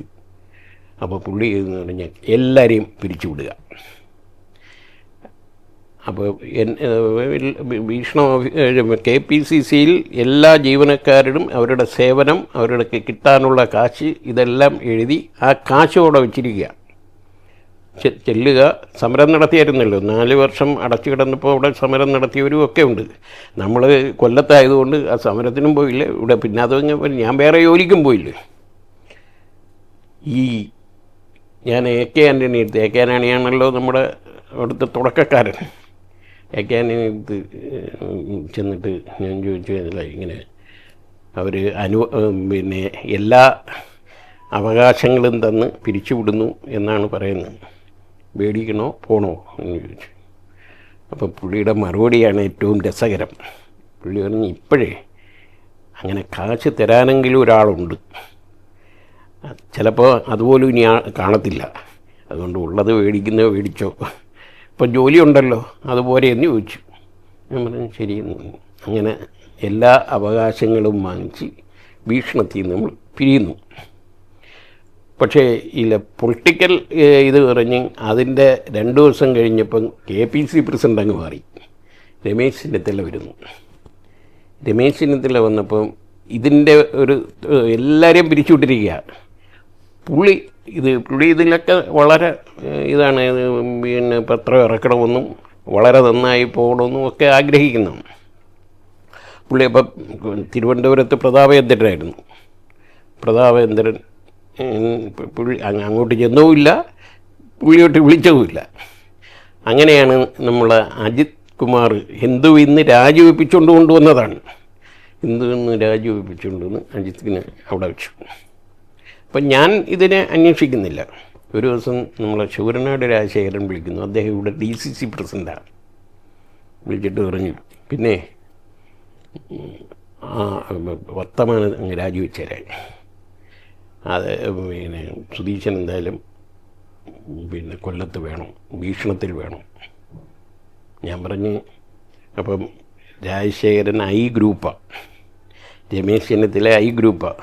ഞാൻ ഒരു കടുത്ത പക്ഷപാതിയായ ആയിട്ടാണ് ഇവരെല്ലാം കണക്കാക്കുന്നത്. അപ്പം ഞാൻ പറഞ്ഞ്, ഞാൻ വന്നാൽ അത് ചിലപ്പോൾ രമേശ് ഇഷ്ടമാകത്തില്ല, അതൊന്നും പ്രശ്നമില്ല, ഞാൻ സംസാരിച്ചിട്ടുണ്ട്. നാളെ KPC ഓഫീസിൽ പോയി പിന്നെ രമേശ് ചെന്നിത്തല കാണണം. അങ്ങനെ ഞാൻ നേരെ അവിടെ ചെന്നു. അപ്പോൾ ഇവിടെ വെക്കണം. ഞാൻ പറഞ്ഞിങ്ങനെ വർത്തമാനത്തിൽ നിന്ന് രാജിവെക്കണമെന്ന് രാജശേഖരൻ പറഞ്ഞിരിക്കുകയാണ്. രാജിവെക്കണം. വീക്ഷണം ഇങ്ങനെയൊന്നും അല്ല പോകാൻ ഉദ്ദേശിക്കുന്നത്. വീക്ഷണം നന്നായിട്ട് പോവും. നമുക്ക് എല്ലാവർക്കും കൂടെ വീക്ഷണം ഇത് ചെയ്യണം. അങ്ങനെയാണ് വീണ്ടും വീക്ഷണത്തിലേക്ക് വരുന്നത്. വീക്ഷണത്തിൽ വന്നിട്ട് നേരത്തെ ഉള്ള കണക്ക് 2-3 പിന്നെ ഫീച്ചറുകൾ അത് നമ്മുടെ ഒരു ഇതിൽ, പക്ഷേ എനിക്ക് ഏറ്റവും ഇഷ്ടപ്പെട്ട ഒരു ഫീച്ചർ എഴുതി ആരും ശ്രദ്ധിക്കാതെ, അന്ന് ഈ വീക്ഷണത്തിൻ്റെ ഉള്ളൊരു ദോഷമെന്ന് പറഞ്ഞാൽ എന്തുകൊണ്ടോ അത് നമ്മൾ പറയുന്നത് ശരിയല്ലാത്തതുകൊണ്ട്, ഈ ചെങ്ങറ സമരത്തിന് ഞാൻ നേരെ അവിടെ പോയി ഇത് നിൽക്കുന്നത്. അപ്പോൾ നമ്മുടെ P. രാമഭദ്രൻ ഉണ്ടല്ലോ, P. രാമഭദ്രൻ പറഞ്ഞു, നമുക്ക് ഒരുമിച്ച് പോവാം, ഞാൻ എല്ലാവരെയും പരിചയപ്പെടുത്തി തരാം. അങ്ങനെ അവിടെ ചെന്ന് അവിടെ താമസിച്ച് നമ്മളെ ഫോട്ടോഗ്രാഫറൊക്കെ ആയിട്ട് പോയി. അതിജീവനത്തിൻ്റെ പിന്നെ ഇതെന്ന് പറഞ്ഞ് അതിൻ്റെ ആ പേര് ഞാൻ ഇപ്പോൾ ഓർക്കുന്നില്ല, ഒരു ഫീച്ചർ 6 ലക്കമായിട്ട് എഴുതി. യഥാർത്ഥത്തിൽ മനോഹരമായെന്ന് എനിക്ക് തോന്നുന്നൊരു ഫീച്ചർ അതാണ്. അതെങ്ങും ശ്രദ്ധിക്കപ്പെട്ടില്ല. എന്നാലും അവിടെ പിന്നെ ലാഹ ഗോപാലൻ, നമ്മുടെ സലീന പ്രക്കാട്, അവരാണ് അവിടെ പിന്നെ അത് നയിച്ചുകൊണ്ടിരുന്നത്. അയാളെ അങ്ങോട്ടും ഇങ്ങോട്ടുമൊക്കെ പോകുമ്പോഴും അതൊരു ആവേശകരമായിട്ട് അവരങ്ങ് ഭൂമി പിന്നെ കയ്യേറി അതിനകത്ത് ഒരു നിയമം, അതിനകത്ത് അവരുടെ രാജ്യമായിട്ട് അതങ്ങ് മാറ്റിയവർ. നമ്മൾ ചെല്ലുമ്പോൾ ആ കോളനിക്കകത്തോട്ട് കയറണമെങ്കിൽ നമ്മളെ പരിശോധിച്ച് എവിടുന്ന് വരുന്നു ഇതെല്ലാം കഴിഞ്ഞിട്ടേ അകത്തോട്ട് വിടും. ഈ രാമഭദ്രനുമായിട്ട് പോയത് കൊണ്ടാണ് എനിക്ക് അകത്ത് കയറാൻ പറ്റില്ല, ഇല്ലെങ്കിൽ ആരും അങ്ങോട്ട് അകത്തോട്ട് വിടത്തില്ല. അത്ര പോലീസൊന്നും അതിനകത്തോട്ട് കയറത്തില്ല. അങ്ങനെയുള്ളൊരു സമരമായിരുന്നത്. അത് കണക്ക് ഈ പിന്നെ അരിപ്പ സമരം. അപ്പോൾ എനിക്ക് തോന്നിയിട്ടുള്ളത് പിന്നെ ആ ഇടയ്ക്കാണ് പിന്നെ നമ്മുടെ പിന്നെ മുത്തങ്ങ സമരം നടന്നത്. അപ്പോൾ ഇതെല്ലാം കൂടെ ചേർത്ത് വെച്ചുകൊണ്ടാണ് നമ്മൾ ആ ഐറ്റം എഴുതിയത്. പക്ഷേ വേണ്ടത്തക്ക വിധത്തിൽ അത് ശ്രദ്ധിക്കപ്പെടാതെ പോയി. പിന്നെ അതിൽ എനിക്ക് ഒരു കിടപ്പാടെന്ന് പറയാൻ പറ്റത്തില്ല. എന്നാലും ഈ PC ചാക്കോ കുറച്ച് നാൾ MD ആയിട്ട് വന്നു. PC ചാക്കോ MD ആയിട്ട് വന്നപ്പോൾ പുള്ളി വളരെ പ്രതീക്ഷയോടുകൂടി അവിടെ വന്നത്. രാജീവ് ഗാന്ധിയുടെ പുള്ളി ഇതിൻ്റെ പിന്നെ എല്ലാ വിഷയങ്ങളും പുള്ളി അവതരിപ്പിച്ചു. അപ്പോൾ ഇത് ഡെവലപ്പ് ചെയ്യാൻ വേണ്ടി പുള്ളി എത്രയോ ലക്ഷം, 40-60 ലക്ഷം രൂപ കൊടുത്തു. പക്ഷേ അത് ഇതിൻ്റെ കടം തീർക്കാനായിട്ടാണ് കൊടുത്തത്.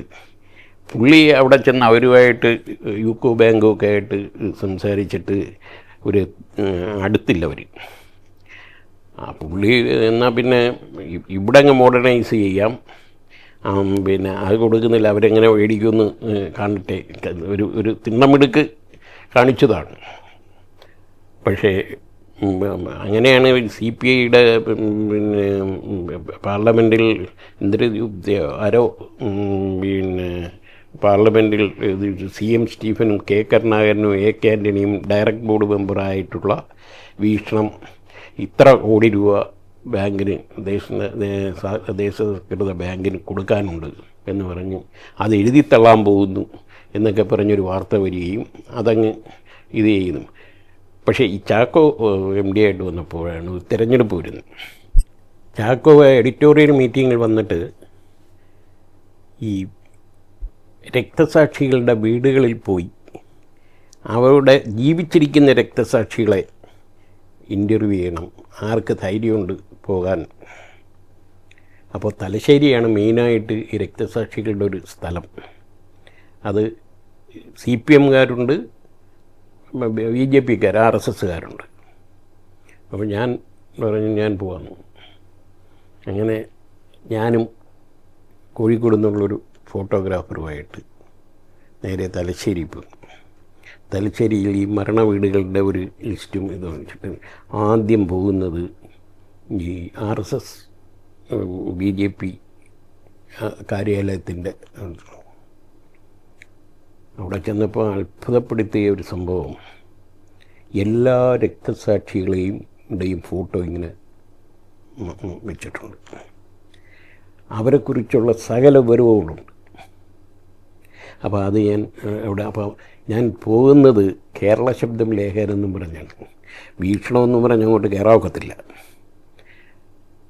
അത് കഴിഞ്ഞ് അടുത്തത് നേരെ CPMൻ്റെ ഓഫീസിൽ പോയി.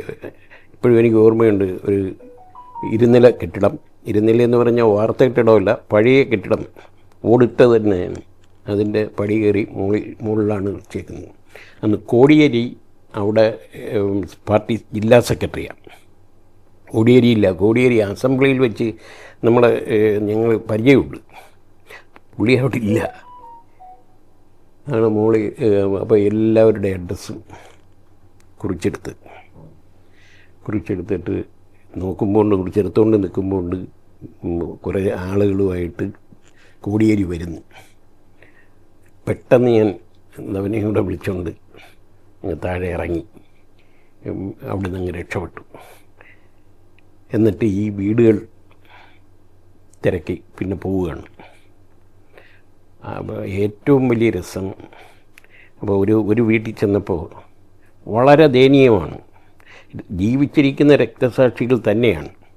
പക്ഷേ പിന്നെ നിങ്ങളുടെ അച്ഛൻ ഈ മരിച്ചു, നിങ്ങൾക്ക് നല്ല കാലം അങ്ങനെ നഷ്ടപ്പെട്ടു, നിങ്ങൾ ആ ജീവിതത്തെ, അല്ലെങ്കിൽ അച്ഛൻ ഉണ്ടായിരുന്നെങ്കിൽ നിങ്ങൾക്ക് ഇങ്ങനെയൊക്കെ വളരാൻ കഴിയുമായിരുന്നല്ലോ എന്നുള്ളൊരു തോന്നലില്ലേ എന്നൊക്കെ ചോദിച്ചു.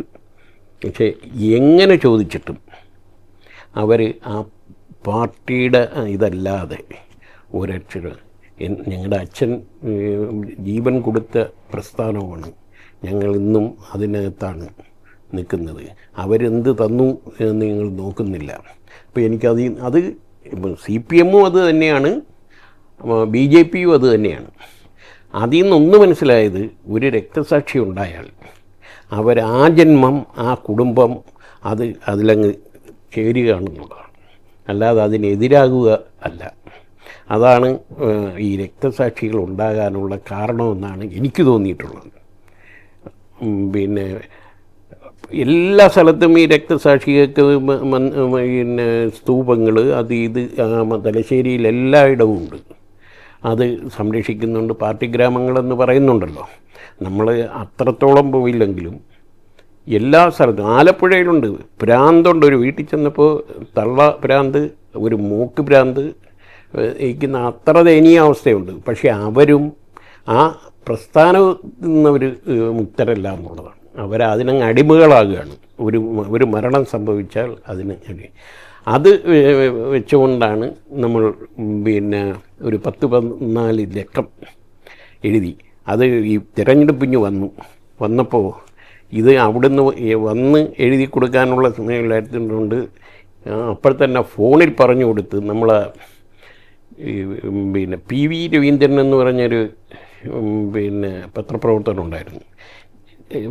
ഇംഗ്ലീഷ് പഠിക്കാൻ ഒരു ഫോർമുല എന്ന് പറഞ്ഞൊരു പുസ്തകം എഴുതിയ പുള്ളിയാണ്. വളരെ സ്പീഡാണ്.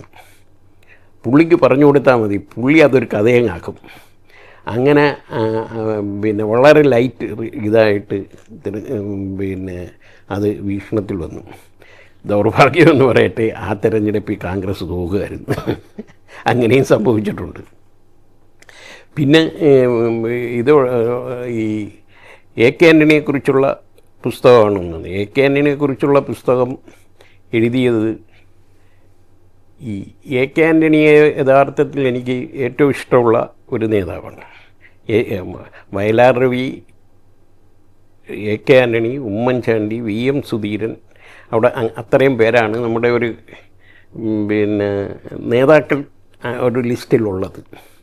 അപ്പോൾ അതിൽ ഇത് നോക്കിയപ്പോൾ എന്തുകൊണ്ടും എഴുതാനുള്ള കരുക്കളുള്ളത് എ കെ ആൻ്റണിയുടെ ആണെന്ന് തോന്നിയതുകൊണ്ട് എ കെ ആൻ്റണി ഒരു നിരീക്ഷണത്തിന് വെച്ചു. ഞാനും സുന്ദരേശനും, സീമ സുന്ദരേശൻ്റെ ഒരു ബന്ധുവുണ്ട് സന്തോഷ്, ഞങ്ങൾ 3 പേരും കൂടാണ് എ കെ ആൻ്റണിയുടെ ചേർത്തലയുള്ള വീട്ടിൽ ആദ്യം പോകുന്നത്. അതിനു മുമ്പ് അവിടെ പോയിട്ടില്ല. ആ ഫെറോന പള്ളി, എ കെ ആൻ്റണിയുടെ അപ്പനെ അടക്കിയ സ്ഥലം, അപ്പോൾ അത് ഈ സെമിത്തേരിക്ക് പുറത്തായ കഥ, ഈ തെമ്മാടിക്കുഴി എന്നാണല്ലോ പറഞ്ഞത്. അപ്പോൾ എന്തുകൊണ്ട് ഈ ആൻ്റണി പിന്നെ ഈ ഒരു ക്രിസ്ത്യൻ വിരുദ്ധനായി പലപ്പോഴും രംഗത്ത് വന്നിട്ടുണ്ട്. അതായത് പിന്നെ കെ പി സി സിയുടെ അനുമതിയില്ലാതെ ഇന്ദിരാഗാന്ധി ഈ ബിഷപ്പുമാരെ കണ്ടപ്പോൾ പുള്ളി ഇത് പൊട്ടിത്തെറിച്ചുകയും അവിടെ കോഴിക്കോട് പിന്നെ പ്രധാനമന്ത്രിയായ ഇന്ദിരാഗാന്ധിയെ കാണാൻ പോകാതിരുന്നതുമൊക്കെ ആയിട്ട് ഒരുപാട് ഇതുണ്ട്. എന്ത് കാര്യത്തിലും പുള്ളി ഞാൻ അത് എഴുതിയേക്കുന്നത് ഈ പിന്നെ അച്ഛനോട്, പിന്നെ എ കെ ആൻ്റണിയുടെ അച്ഛൻ പള്ളിയും പട്ടവും ഇതുമൊക്കെ ആയിട്ട് എപ്പോഴും കലഹിച്ചയാളാണ്. അങ്ങനെ ആണ് തെമ്മാടിക്കുഴിയിൽ ഇത് ചെയ്ത് പുള്ളിയെ പുറത്താക്കിയതും. ആ ഒരു വികാരം എന്നും ഇദ്ദേഹത്തെ നയിച്ചിട്ടുണ്ടെന്ന് എനിക്കൊരു തോന്നൽ. അങ്ങനെ അത് നമ്മൾ അങ്ങനെയുള്ള കാര്യങ്ങൾ ഇത് ചെയ്ത് എന്നാൽ അമ്മയെ എപ്പോഴും അടുത്ത് നിർത്തുകയും പിന്നെ ഇഷ്ടപ്പെടുകയും ചെയ്തിട്ടുണ്ട്. അച്ഛനുമായിട്ട് എങ്ങും പുള്ളി ഒരു ഇതിലും പത്രങ്ങളിൽ വന്നിട്ടില്ല. പിന്നെ പുള്ളി അച്ഛനെക്കുറിച്ച് എങ്ങും പറഞ്ഞിട്ടുമില്ല. ചോദിച്ചാലും പുള്ളി അതിൽ നിന്നങ്ങ് വഴുതി പോവും. അപ്പോൾ അത് നമ്മൾ ഒന്ന് ഇത് ചെയ്ത്. പിന്നെ പുള്ളി ഈ അധികാരങ്ങളോട് എപ്പോഴും അകന്നു നിന്ന ഒരാളാണ് എന്നാണ് സങ്കല്പമല്ല, അത് പരിശോധിച്ചാൽ ഒരു അളവ് വരെ ശരിയാണ്. പക്ഷെ ഒരു സ്ഥലത്ത് പുള്ളി അധികാരത്തിന് വേണമെന്നാവശ്യപ്പെട്ട ഒരു സ്ഥലം, അതായത് പുള്ളി പിന്നെ യൂത്ത് കോൺഗ്രസ് സംസ്ഥാന പ്രസിഡൻ്റായിട്ട് പാർട്ടിയിലോട്ട് കടക്കുന്നത് K P C C secretary ആയിട്ടാണ്. അത് K K Viswanathan K P C പ്രസിഡൻ്റായിരിക്കുമ്പോഴാണ്. അപ്പോൾ ഞാൻ വയലാറിൻ്റെ അടുത്ത് ചോദിച്ചു, ചേട്ടാ എന്താ ഈ പുറവനായി പോയത്? പുള്ളിയാണല്ലോ മുമ്പിൽ നിന്നത്, എങ്ങനെയാണ് ഇതിൻ്റെ പുറകിലായതെന്ന് ചോദിച്ചു. പറഞ്ഞൂടാ, അന്നൊക്കെ എന്ന് പറഞ്ഞാൽ അവരോരോ കാര്യങ്ങളൊന്നും നോക്കുകയില്ല. നിനക്ക് വേണോ നീ ഇട്, നിനക്ക് വേണോ നീ ഇട്, അങ്ങനത്തെ ഒരു ബന്ധമായിരുന്നു ഇവർ തങ്ങളിൽ. അപ്പോൾ K P C C president തിരഞ്ഞെടുപ്പ് കഴിഞ്ഞപ്പോൾ പിന്നെ വയലാർ രവി പിന്നെ കെ കെ വിശ്വനാഥൻ്റെ അടുത്ത് ചോദിച്ചു, പിന്നെ പ്രസിഡൻ്റ് എനിക്ക് കെ പി സി സെക്രട്ടറി ആവണമെന്നുണ്ട്, എന്നെ ആക്കണം എന്ന്. ഇത് വയലാർ രവി തന്നെ എൻ്റെ അടുത്ത് പറഞ്ഞതാണ്. അപ്പോൾ അദ്ദേഹം പറഞ്ഞു, അത് വേറൊരാൾ അതിൽ താല്പര്യപ്പെട്ടിട്ടുണ്ടല്ലോ രവിയെന്നോ. അതാരാന്ന് ചോദിച്ചപ്പോൾ എ കെ ആൻ്റണി അങ്ങനെ ഒന്ന് ആവശ്യപ്പെട്ടിട്ടുണ്ട് എന്നാണ്. എന്നാൽ അവനായിക്കോട്ടെ എന്ന് പറഞ്ഞു. പുള്ളിയെ കെ പി സി സെക്രട്ടറി ആവുന്നു. അതാണ് പുള്ളി ഒരു സ്റ്റെപ്പ് പുറകോട്ട് വരാനുണ്ടായ കാരണമെന്നാണ് വയലാർ രവി പറഞ്ഞതും അത് ശരിയുമാണ്. അങ്ങനെയാണ് പുള്ളി കേരള പൊളിറ്റിക്സിൽ മുമ്പോട്ട് വന്നതും ലൈസൺ കമ്മിറ്റി കൺവീനറാകുന്നതും ഇതിൽ. പക്ഷേ തെരഞ്ഞെടുപ്പിന് അപ്പോൾ ചോദിക്കുന്നു, 3 പ്രാവശ്യം മന്ത്രിയാവാൻ പുള്ളി കരുണാകരൻ വിളിച്ചിട്ട് പുള്ളി പോയില്ല. മറ്റേ പിന്നെ കെ ടി ജോർജ് അസംബ്ലിയിൽ വീണ് മരിക്കുമ്പോൾ പകരം പുള്ളിയാണ് എടുക്കുന്നത്. അതിൽ പുള്ളി പറഞ്ഞു മന്ത്രിസ്ഥാനത്തേക്കില്ല എന്ന് പറഞ്ഞിട്ട് പിന്നെ തൃപ്പൂണിത്തുറ അനുസരിച്ച് അദ്ദേഹത്തെ അന്ന് ഭക്ഷ്യമന്ത്രിയായിരുന്ന അദ്ദേഹത്തെയാണ് പിന്നെ മന്ത്രിസഭയിൽ എടുക്കുന്നത്. അപ്പം ആൻ്റണി അവിടെ എല്ലാം മാറി നിൽക്കുമായിരുന്നു. പക്ഷേ ഈ ഒരു അത് നമ്മൾ പറഞ്ഞു, അത് പുള്ളിക്ക് പിന്നെ പുള്ളി പറയുന്നത് ഇതിൽ ഒരുപാട് പെശകുകളുണ്ട്. അത് ഞാനിപ്പോൾ അതിനെക്കുറിച്ചൊന്നും പ്രതികരിക്കുന്നില്ല. സുധീഷിൻ്റെ പുസ്തകം അങ്ങനെ തന്നെ ഇരിക്കട്ടെ, അതിനെ നിഷേധിക്കാനൊന്നും ഞാൻ പോകുന്നില്ല എന്ന് പറഞ്ഞത് ഇത് അതുകൊണ്ട് അതിന് രണ്ടാം പതിപ്പ് ഇറക്കാൻ വയ്യാതെ ഇരിക്കുകയാണ്. അത് കണക്ക് പിന്നെ ആലപ്പുഴ സമരം എന്ന് പറഞ്ഞാൽ വിദ്യാഭ്യാസ സമരമാണ്. ഈ സ്വകാര്യ മാനേജ്മെൻറ്റിനെതിരെ ആയിരുന്നല്ലോ KSUവിൻ്റെയും ആൻ്റണിയുടെയും വലിയ സമരം, VM സുധീറിൻ്റെയും. യഥാർത്ഥത്തിൽ ഈ യൂത്ത് കോൺഗ്രസ് KSU പ്രസ്ഥാനത്തെ ഏറ്റവും പിന്നെ വളർച്ചയുടെ ഒരു പ്രധാന ഘടകം ആ സമരമാണ്. ആ സമരം പിന്നെ സ്വകാര്യ മാനേജ്മെൻറ്റിനെ മൂക്കുകയറിടുമെന്നാണ്. അതിന് നേതൃത്വം കൊടുത്തത് AK ആൻ്റണിയാണ്. ആ സമരം VM സുധീരനാണെന്ന് KSUവിൻ്റെ പ്രസിഡന്റ്. അതിൻ്റെ ഫലം എന്താണ് എന്ന് ഉള്ളി തൊലിച്ച പോലെ എന്ന് രണ്ടിടത്തതി പ്രയോഗിക്കുന്നുണ്ട്. ഇന്നും ആ പിന്നെ സമരം നയിച്ചത് ഇപ്പോഴും സ്വകാര്യ കോളേജുകളിൽ അധ്യാപകർ നിയമിക്കുന്നത് NSS ആയാലും SNDP ആയാലും അവർ തന്നെയാണ്. അതിൽ ഗവൺമെൻറ് ഇടപെട്ടു, ഗവൺമെൻറ് ഒരു കമ്മിറ്റിയെ വെച്ചു, ആ കമ്മിറ്റിയാണ് നിയമനം നടത്തുന്നതെങ്കിലും ഇന്നും അതൊന്നും നടന്നിട്ടില്ല. അതിതിൽ നമ്മൾ ചോദ്യം ചെയ്തിട്ടുണ്ട് പുള്ളിയെ. ആൻ്റണി 3 പ്രാവശ്യം മുഖ്യമന്ത്രിയായി. ഈ പിന്നെ അദ്ദേഹം എങ്ങനെയാണോ നേതൃത്വത്തിൽ വന്നത് ആ പിന്നെ പ്രശ്നം എല്ലാം ഇന്നും ഈ വിദ്യാഭ്യാസ മേഖലയിലെ പ്രശ്നം നിലനിൽക്കുന്നു. അദ്ദേഹത്തിന് അതിൽ ഒരു ഇതുപോലും ചെയ്യാൻ പറ്റിയിട്ടില്ല. അത് ഒന്ന്. പിന്നൊന്ന് ശിവഗിരി സമരം, ശിവഗിരി ഇഷ്യൂ ഉണ്ടല്ലോ. കോടതി വിധി നടപ്പാക്കണം എന്ന ഇതിലാണ് പിന്നെ ശിവഗിരി പ്രശ്നം ഉത്ഭവിക്കുന്നത്. തെരഞ്ഞെടുപ്പ് വന്നു, ഇദ്ദേഹം പ്രകാശാനന്ദ പക്ഷത്ത് കോടതി പറഞ്ഞു പ്രകാശാനന്ദയ്ക്ക് ഭരണം കൊടുക്കണം. അപ്പോൾ കോടതിയുടെ ചാരിയാണ് പ്രകാശാനന്ദയ്ക്ക് പിന്നെ അധികാരം കൊടുക്കുന്നത്. മറ്റേ എതിർഭാഗത്തിൻ്റെ ഇതിലായിരുന്നു കേരളമോദി ഉൾപ്പെടെ നിന്നത്. അപ്പം ആൻ്റണി ചെയ്തത് ശരി തന്നെയാണ്. ആൻ്റണിക്ക് സഹായമായിട്ട് നിന്നത് CV പത്മനാഭനാണ്. പക്ഷേ ഇത് കഴിഞ്ഞ് സമരം വന്നു. ആ തെരഞ്ഞെടുപ്പിൽ പിന്നെ കോൺഗ്രസ് നിൽക്കുന്നു, ഇദ്ദേഹത്തിന് അധികാരം നഷ്ടപ്പെടുന്നു. ഇതൊക്കെ കഴിഞ്ഞിട്ട് വീണ്ടും മുഖ്യമന്ത്രിയാവുന്നു. പുള്ളി ആദ്യം ചെയ്തത് ശിവഗിരിയിൽ വന്ന് ശിവഗിരിയിൽ പോലീസിനെ കയറ്റിയത് തെറ്റായിപ്പോയി എന്നും അത് ഇനി ഞാൻ മാപ്പ് ചോദിക്കുന്നു എന്നും പരസ്യമായി പറഞ്ഞു. യഥാർത്ഥത്തിൽ പുള്ളി ചെയ്തത് ശരിയായ കാര്യമാണ്. കോടതി പിന്നെ ഇത് നിർദ്ദേശിച്ചതനുസരിച്ച് കോടതിയുടെ വിധി നടപ്പാക്കുകയാണ് പുള്ളി ചെയ്തത്. അപ്പോൾ അവിടെ ഒരു വഴുന്തൽ നയം പുള്ളി സ്വീകരിച്ചു എന്ന് നമ്മൾ ഇതിൽ പറഞ്ഞു. അങ്ങനെയുള്ള 2-3 ഇൻസിഡൻസ്. പിന്നെ പുള്ളി ഹോം മിനിസ്റ്ററായിരുന്നപ്പോൾ പിന്നെ ഈ പിന്നെ ഇത് ആയുധങ്ങൾ വാങ്ങുന്നതിൽ കാണിച്ച കാലതാമസം വളരെ വിമർശിക്കപ്പെട്ടു.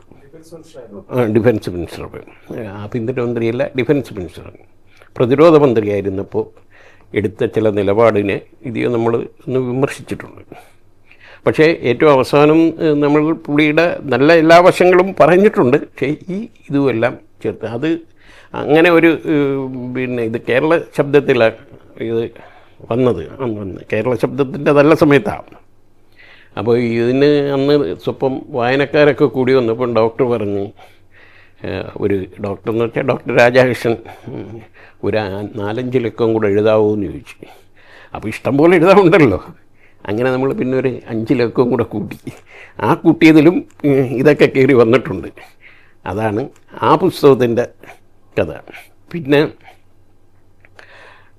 പിന്നൊന്നുള്ളത് അയ്യപ്പൻ, കവി അയ്യപ്പനെ കുറിച്ചൊരു പുസ്തകമുണ്ട്. അത് ആ പുസ്തകത്തിൽ തന്നെ അത് എഴുതാനുണ്ടായ ഒരു സാഹചര്യം പറയുന്നത്. അയ്യപ്പനുമായിട്ട്, കവി അയ്യപ്പനുമായിട്ട് നമുക്കൊരു ആജന്മ സുബന്ധമൊന്നും ഉണ്ടായിരുന്നില്ല. തികച്ചും യാദർച്ഛികമായിട്ടാണ് ഞാൻ ഈ അയ്യപ്പനിലേക്ക് വരുന്നത്. അതിനും ഈ സുന്ദരേശനും ഈ സീമാസിൻ്റെ സന്തോഷം കാരണക്കാരൻ. ഞങ്ങൾ ഈ അയ്യപ്പൻ്റെ വീട്, താമസ സ്ഥലവും അയ്യപ്പൻ പോകുന്ന സ്ഥലങ്ങളും എല്ലാം പോയത് ഞങ്ങൾ ഒരുമിച്ചായിരുന്നു. പക്ഷെ അന്നേരം ഇത് എഴുതാൻ പറ്റും എന്നുള്ളൊരു പ്രതീക്ഷയില്ല. അയ്യപ്പനിലേക്ക് നമ്മൾ ആദ്യമായിട്ട് വരുന്നത് കാക്കനാടൻ്റെ വീട്ടിൽ വെച്ചാണ്. ഞാൻ ഒരു ദിവസം, അത് ഈ പുസ്തകത്തിൽ പറഞ്ഞിട്ടുണ്ട്, ഈ ഒരു ദിവസം കാക്കനാടൻ്റെ വീട്ടിൽ ചെല്ലുമ്പോൾ അവിടെ സാധാരണ സ്ഥിരമായിട്ടൊരു ചീട്ടുകളിയുണ്ട്. അപ്പോൾ ഞാനും ഇടയ്ക്ക് അവിടെ പോയി ചീട്ട് കളിക്കാറുണ്ട്. ഒരു ദിവസം ചെല്ലുമ്പോൾ അവിടെ കളി നടക്കുന്നു. ഒരാളവിടെ ഇങ്ങനെ മാറിയിരിക്കുന്നു. എനിക്ക് വലിയ പരിചയമില്ല, പക്ഷെ മുഖം കണ്ടൊരു പരിചയമുണ്ട്. ഞാൻ ഇത്തിരി നേരമൊക്കെ കളിച്ചിട്ട് ഞാൻ സ്കൂട്ടറിലായിരുന്നെന്ന് സ്കൂട്ടർ എടുത്ത് വരാൻ വേവിച്ചാൻ ചോദിച്ചു, അല്ല ഈ ആയിരിക്കുന്ന ആളിനെ അറിയത്തില്ലേന്ന്. ആരാത്? അത് അയ്യപ്പനാണ്, കവി അയ്യപ്പൻ. ഞാൻ പറഞ്ഞു, അയ്യോ അത് അയ്യപ്പനാണോ? അപ്പം പുള്ളിയുടെ മുഖം ഒന്ന് തെളിഞ്ഞു. എന്നെ അറിയുമെന്ന് ചോദിച്ചു. ഞാൻ പറഞ്ഞു, കേട്ടിട്ടുണ്ട്, കവിതയും വായിച്ചിട്ടുണ്ട്. കവിത ഇഷ്ടമാണോ? ഞാൻ ഇഷ്ടമാണ്. എൻ്റെ കവിതകൾ എല്ലാം ഇഷ്ടമാണോ? ഞാൻ പറഞ്ഞു, വായിച്ചതെല്ലാം ഇഷ്ടമാണ്, അല്ലെങ്കിൽ ആർക്കാ ഇഷ്ടമല്ലാത്തത്? എന്നല്ലേ അതിൻ്റെ പേരിൽ ഞാനൊന്ന് ചോദിക്കുകയാണ്, ഒരു 50 രൂപ എനിക്ക് തരുമെന്ന്.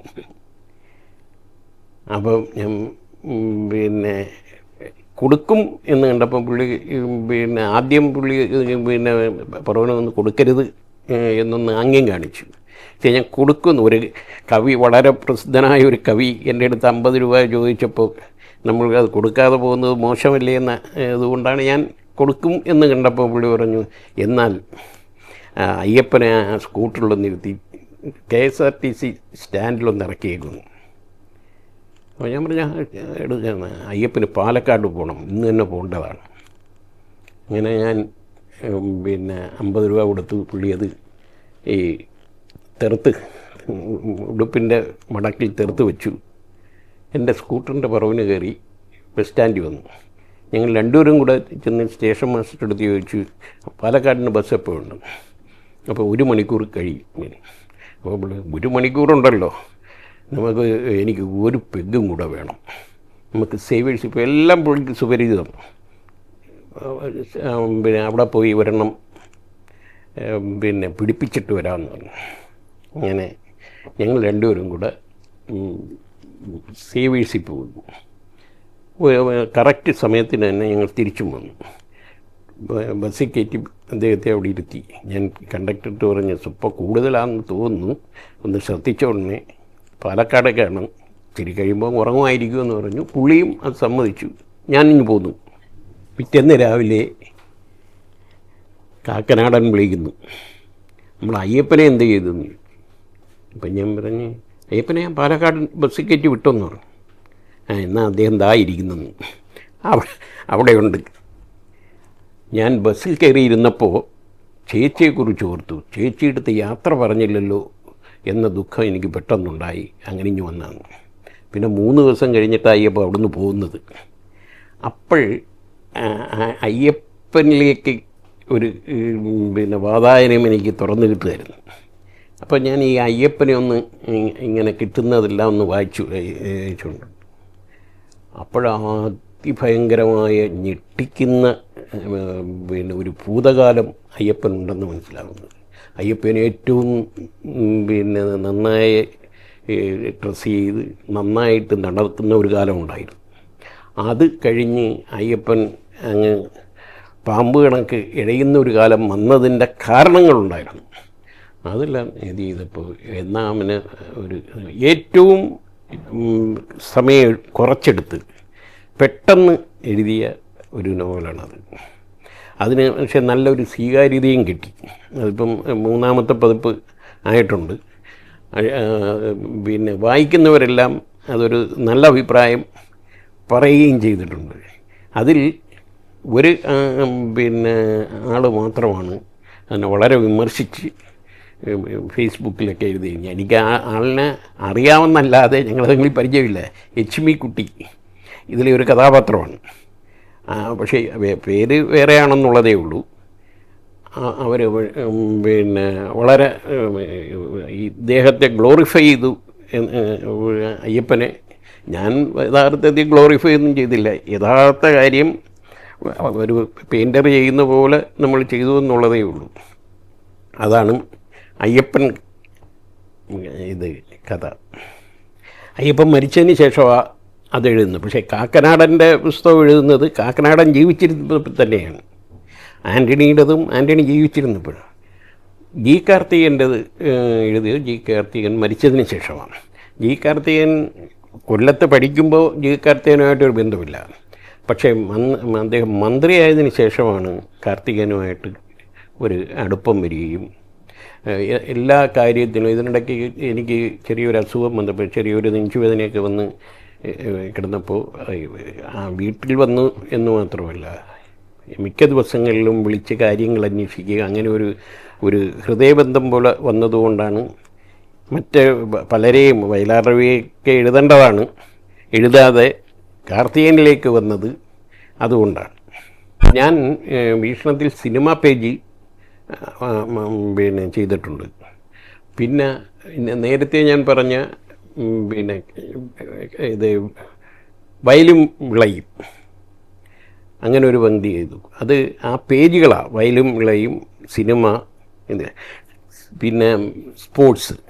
ഇത് സ്പോർട്സ് എനിക്കറിയാവുന്ന വിഷയമല്ല എങ്കിലും സിനിമയുടെ ഒരു ചെറിയ വിശദീകരണം അതിന് ആവശ്യമാണെന്ന് എനിക്ക് തോന്നുന്നു. അതായത് മദ്രാസിൽ വെച്ച് ലോക ചലച്ചിത്രമേള, ഫിലിമോത്സവം നടക്കുന്നു. വീക്ഷണം തുടങ്ങി ആ ഒരു സമയമാണ്. എനിക്കും വലിയ എക്സ്പീരിയൻസ് ഇല്ല. അപ്പം ആ പേജ്, സൺഡേ പേജ് ചെയ്യുന്നത് മധു മഞ്ജുളാലയായിരുന്നു. അപ്പം അതിൽ സിനിമ പേജ് ഉണ്ടായിരുന്നു. അപ്പോഴാണ് ഈ ചലച്ചിത്രമേള നടക്കുന്നത്. അപ്പം CP സാറ് വന്നിട്ട് ആര് മദ്രാസിൽ പോവും എന്ന് ചോദിച്ചു. ആരും പോവായില്ല. അപ്പോൾ എൻ്റെ ഒരു അപ്പച്ചി മദ്രാസിലുണ്ട്, താമസിക്കുകയാണ് ആവടിയിൽ. ഇങ്ങോട്ട് വന്നപ്പം അത് പറഞ്ഞു ആവടിയിൽ. ഞാൻ അങ്ങ് ചാടി, ഏതിലും ഞാൻ അങ്ങ് ചാടി വീഴുന്നൊരു സ്വഭാവം പണ്ടേ ഉണ്ട്. അങ്ങനെ ഞാൻ പോവാമെന്ന് പറഞ്ഞു. അങ്ങനെ ഈ ചലച്ചിത്രമേളയ്ക്ക് പോയി. അത് എനിക്കൊരു ഭയങ്കര അനുഭവമായിരുന്നു. പിന്നെ ഈ ലോക സിനിമ എന്താണെന്ന് അതിനു മുമ്പ് നമ്മൾ അറിഞ്ഞിട്ടില്ല. ഒരൊറ്റ സിനിമ പോലും ഞാൻ വിട്ടില്ല എന്നുള്ളതാണ്. അന്ന് മലയാള ഇന്ത്യൻ ഫിലിമുകളും മറ്റേ ലോക സിനിമകളും 2 സെക്ഷനായിട്ടായിരുന്നു. അപ്പോൾ അതിന് പ്രത്യേകം തിയേറ്ററുകളിലുമായിരുന്നു. ഞാൻ പരമാവധി രാവിലെ 8 മണിക്ക് സിനിമ തുടങ്ങിയാൽ രാത്രി 12 മണി വരെ, 1 മണി വരെ ഇത് സ്ക്രീൻ ചെയ്യുന്നത് കണ്ട് വന്ന് ഒരു നോട്ടെഴുത്തും ഇതും ഇങ്ങോട്ട് അയക്കുകയും പോസ്റ്റിലയക്കണം. ഈ മധു മഞ്ജുളാലയം എന്തോ ചെയ്യുന്നു, ഇതിൻ്റെ ഈ PTA UNI ടേക്കുകൾ എടുത്തിട്ട് ഞാൻ അയച്ചു കൊടുക്കുന്നത് കൂടെയൊക്കെ ചേർത്ത് എൻ്റെ പേരിൽ ഇതെല്ലാം കൊടുത്തുകൊണ്ടിരുന്നു. ഞാൻ പത്രം കാണുന്നില്ല, നമ്മുടെ അവിടെ പത്രമില്ലല്ലോ, മദ്രാസിലല്ലേ. അത് പിന്നെ എനിക്ക് സത്യജിത്രയുടെ അതും പിന്നെ ഇത് GV അയ്യർ പിന്നെ ഇത് പിന്നെ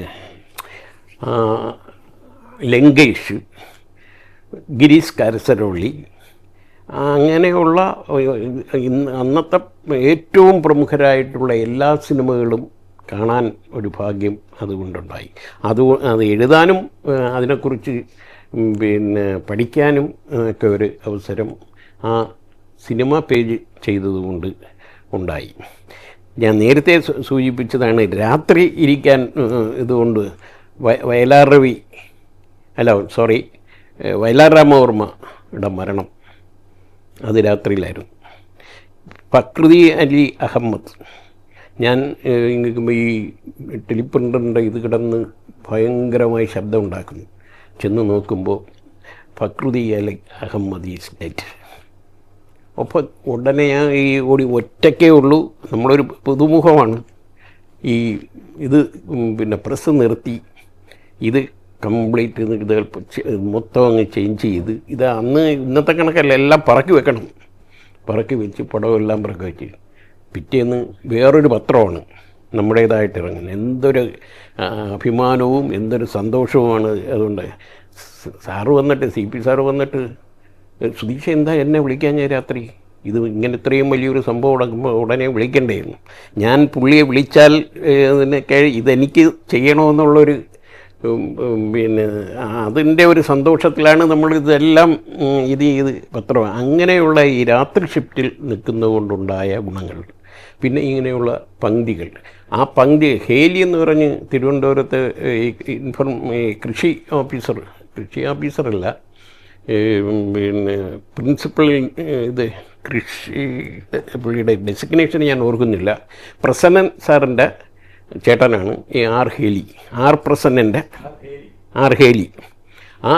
അദ്ദേഹം എന്നെ 2-3 പിന്നെ ഈ ഡൽഹിയിലേക്ക് കൃഷി സെമിനാറുകൾക്ക് എല്ലാം നമ്മളെയാണ് അയക്കുന്നത്. കാര്യം ഞാൻ വളരെ സജീവമായിട്ട് ഇത് ശ്രദ്ധിക്കുകയും ഈ പേജ് കൈകാര്യം ചെയ്യുന്നത് കൊണ്ടാണ് അത് ഉണ്ടായത്. കൊല്ലത്ത് പിന്നെ വന്നപ്പോൾ തന്നെ പത്ര രംഗത്ത് വന്നപ്പോൾ തന്നെ ഞാൻ പത്രപ്രവർത്തക യൂണിയനിൽ അംഗമായി.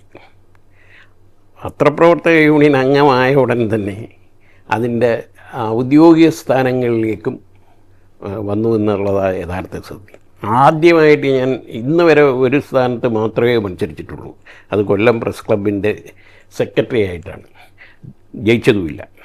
പിന്നെ ഇന്ന് വരെ ഒരു സ്ഥാനത്തേക്കും ഞാൻ മത്സരിച്ചിട്ടില്ല, പക്ഷേ എല്ലാ സ്ഥാനങ്ങളും നമുക്ക് കിട്ടുകയായിരുന്നു. കൊല്ലം പ്രസ് ക്ലബിൻ്റെ പ്രസിഡൻ്റായിരുന്നു, കൊല്ലം പ്രസ് ക്ലബിൻ്റെ 2 തവണ സെക്രട്ടറി ആയിരുന്നു. ഞാൻ പ്രസിഡൻ്റായിരിക്കുമ്പോഴാണ് CR രാമേന്ദ്രൻ കൊല്ലം പ്രസ് ക്ലബിൻ്റെ സെക്രട്ടറി. ഞാൻ ലക്ഷ്മണൻ സാറ് പ്രസിഡൻ്റായിരിക്കുമ്പോൾ, ലക്ഷ്മണൻ സാറ് അറിയാമായിരുന്നല്ലോ, പഴയ പിന്നെ CPIയുടെ നേതാവുമാണ്. അദ്ദേഹം പ്രസിഡൻ്റായിരിക്കുമ്പോഴാണ് ഞാൻ സെക്രട്ടറി ആവുന്നത്. M ഉപേന്ദ്രൻ എന്ന് പറഞ്ഞ് മംഗളത്തിൻ്റെ ഒരു പഴയ ആളാണ്, അയാൾ പ്രസിഡൻ്റായിരിക്കുമ്പോഴാണ് ഞാൻ സെക്രട്ടറി. അങ്ങനെ 3 തവണ കൊല്ലം പിന്നെ പ്രസ് ക്ലബിൻ്റെ ഭാരവാഹിയായി.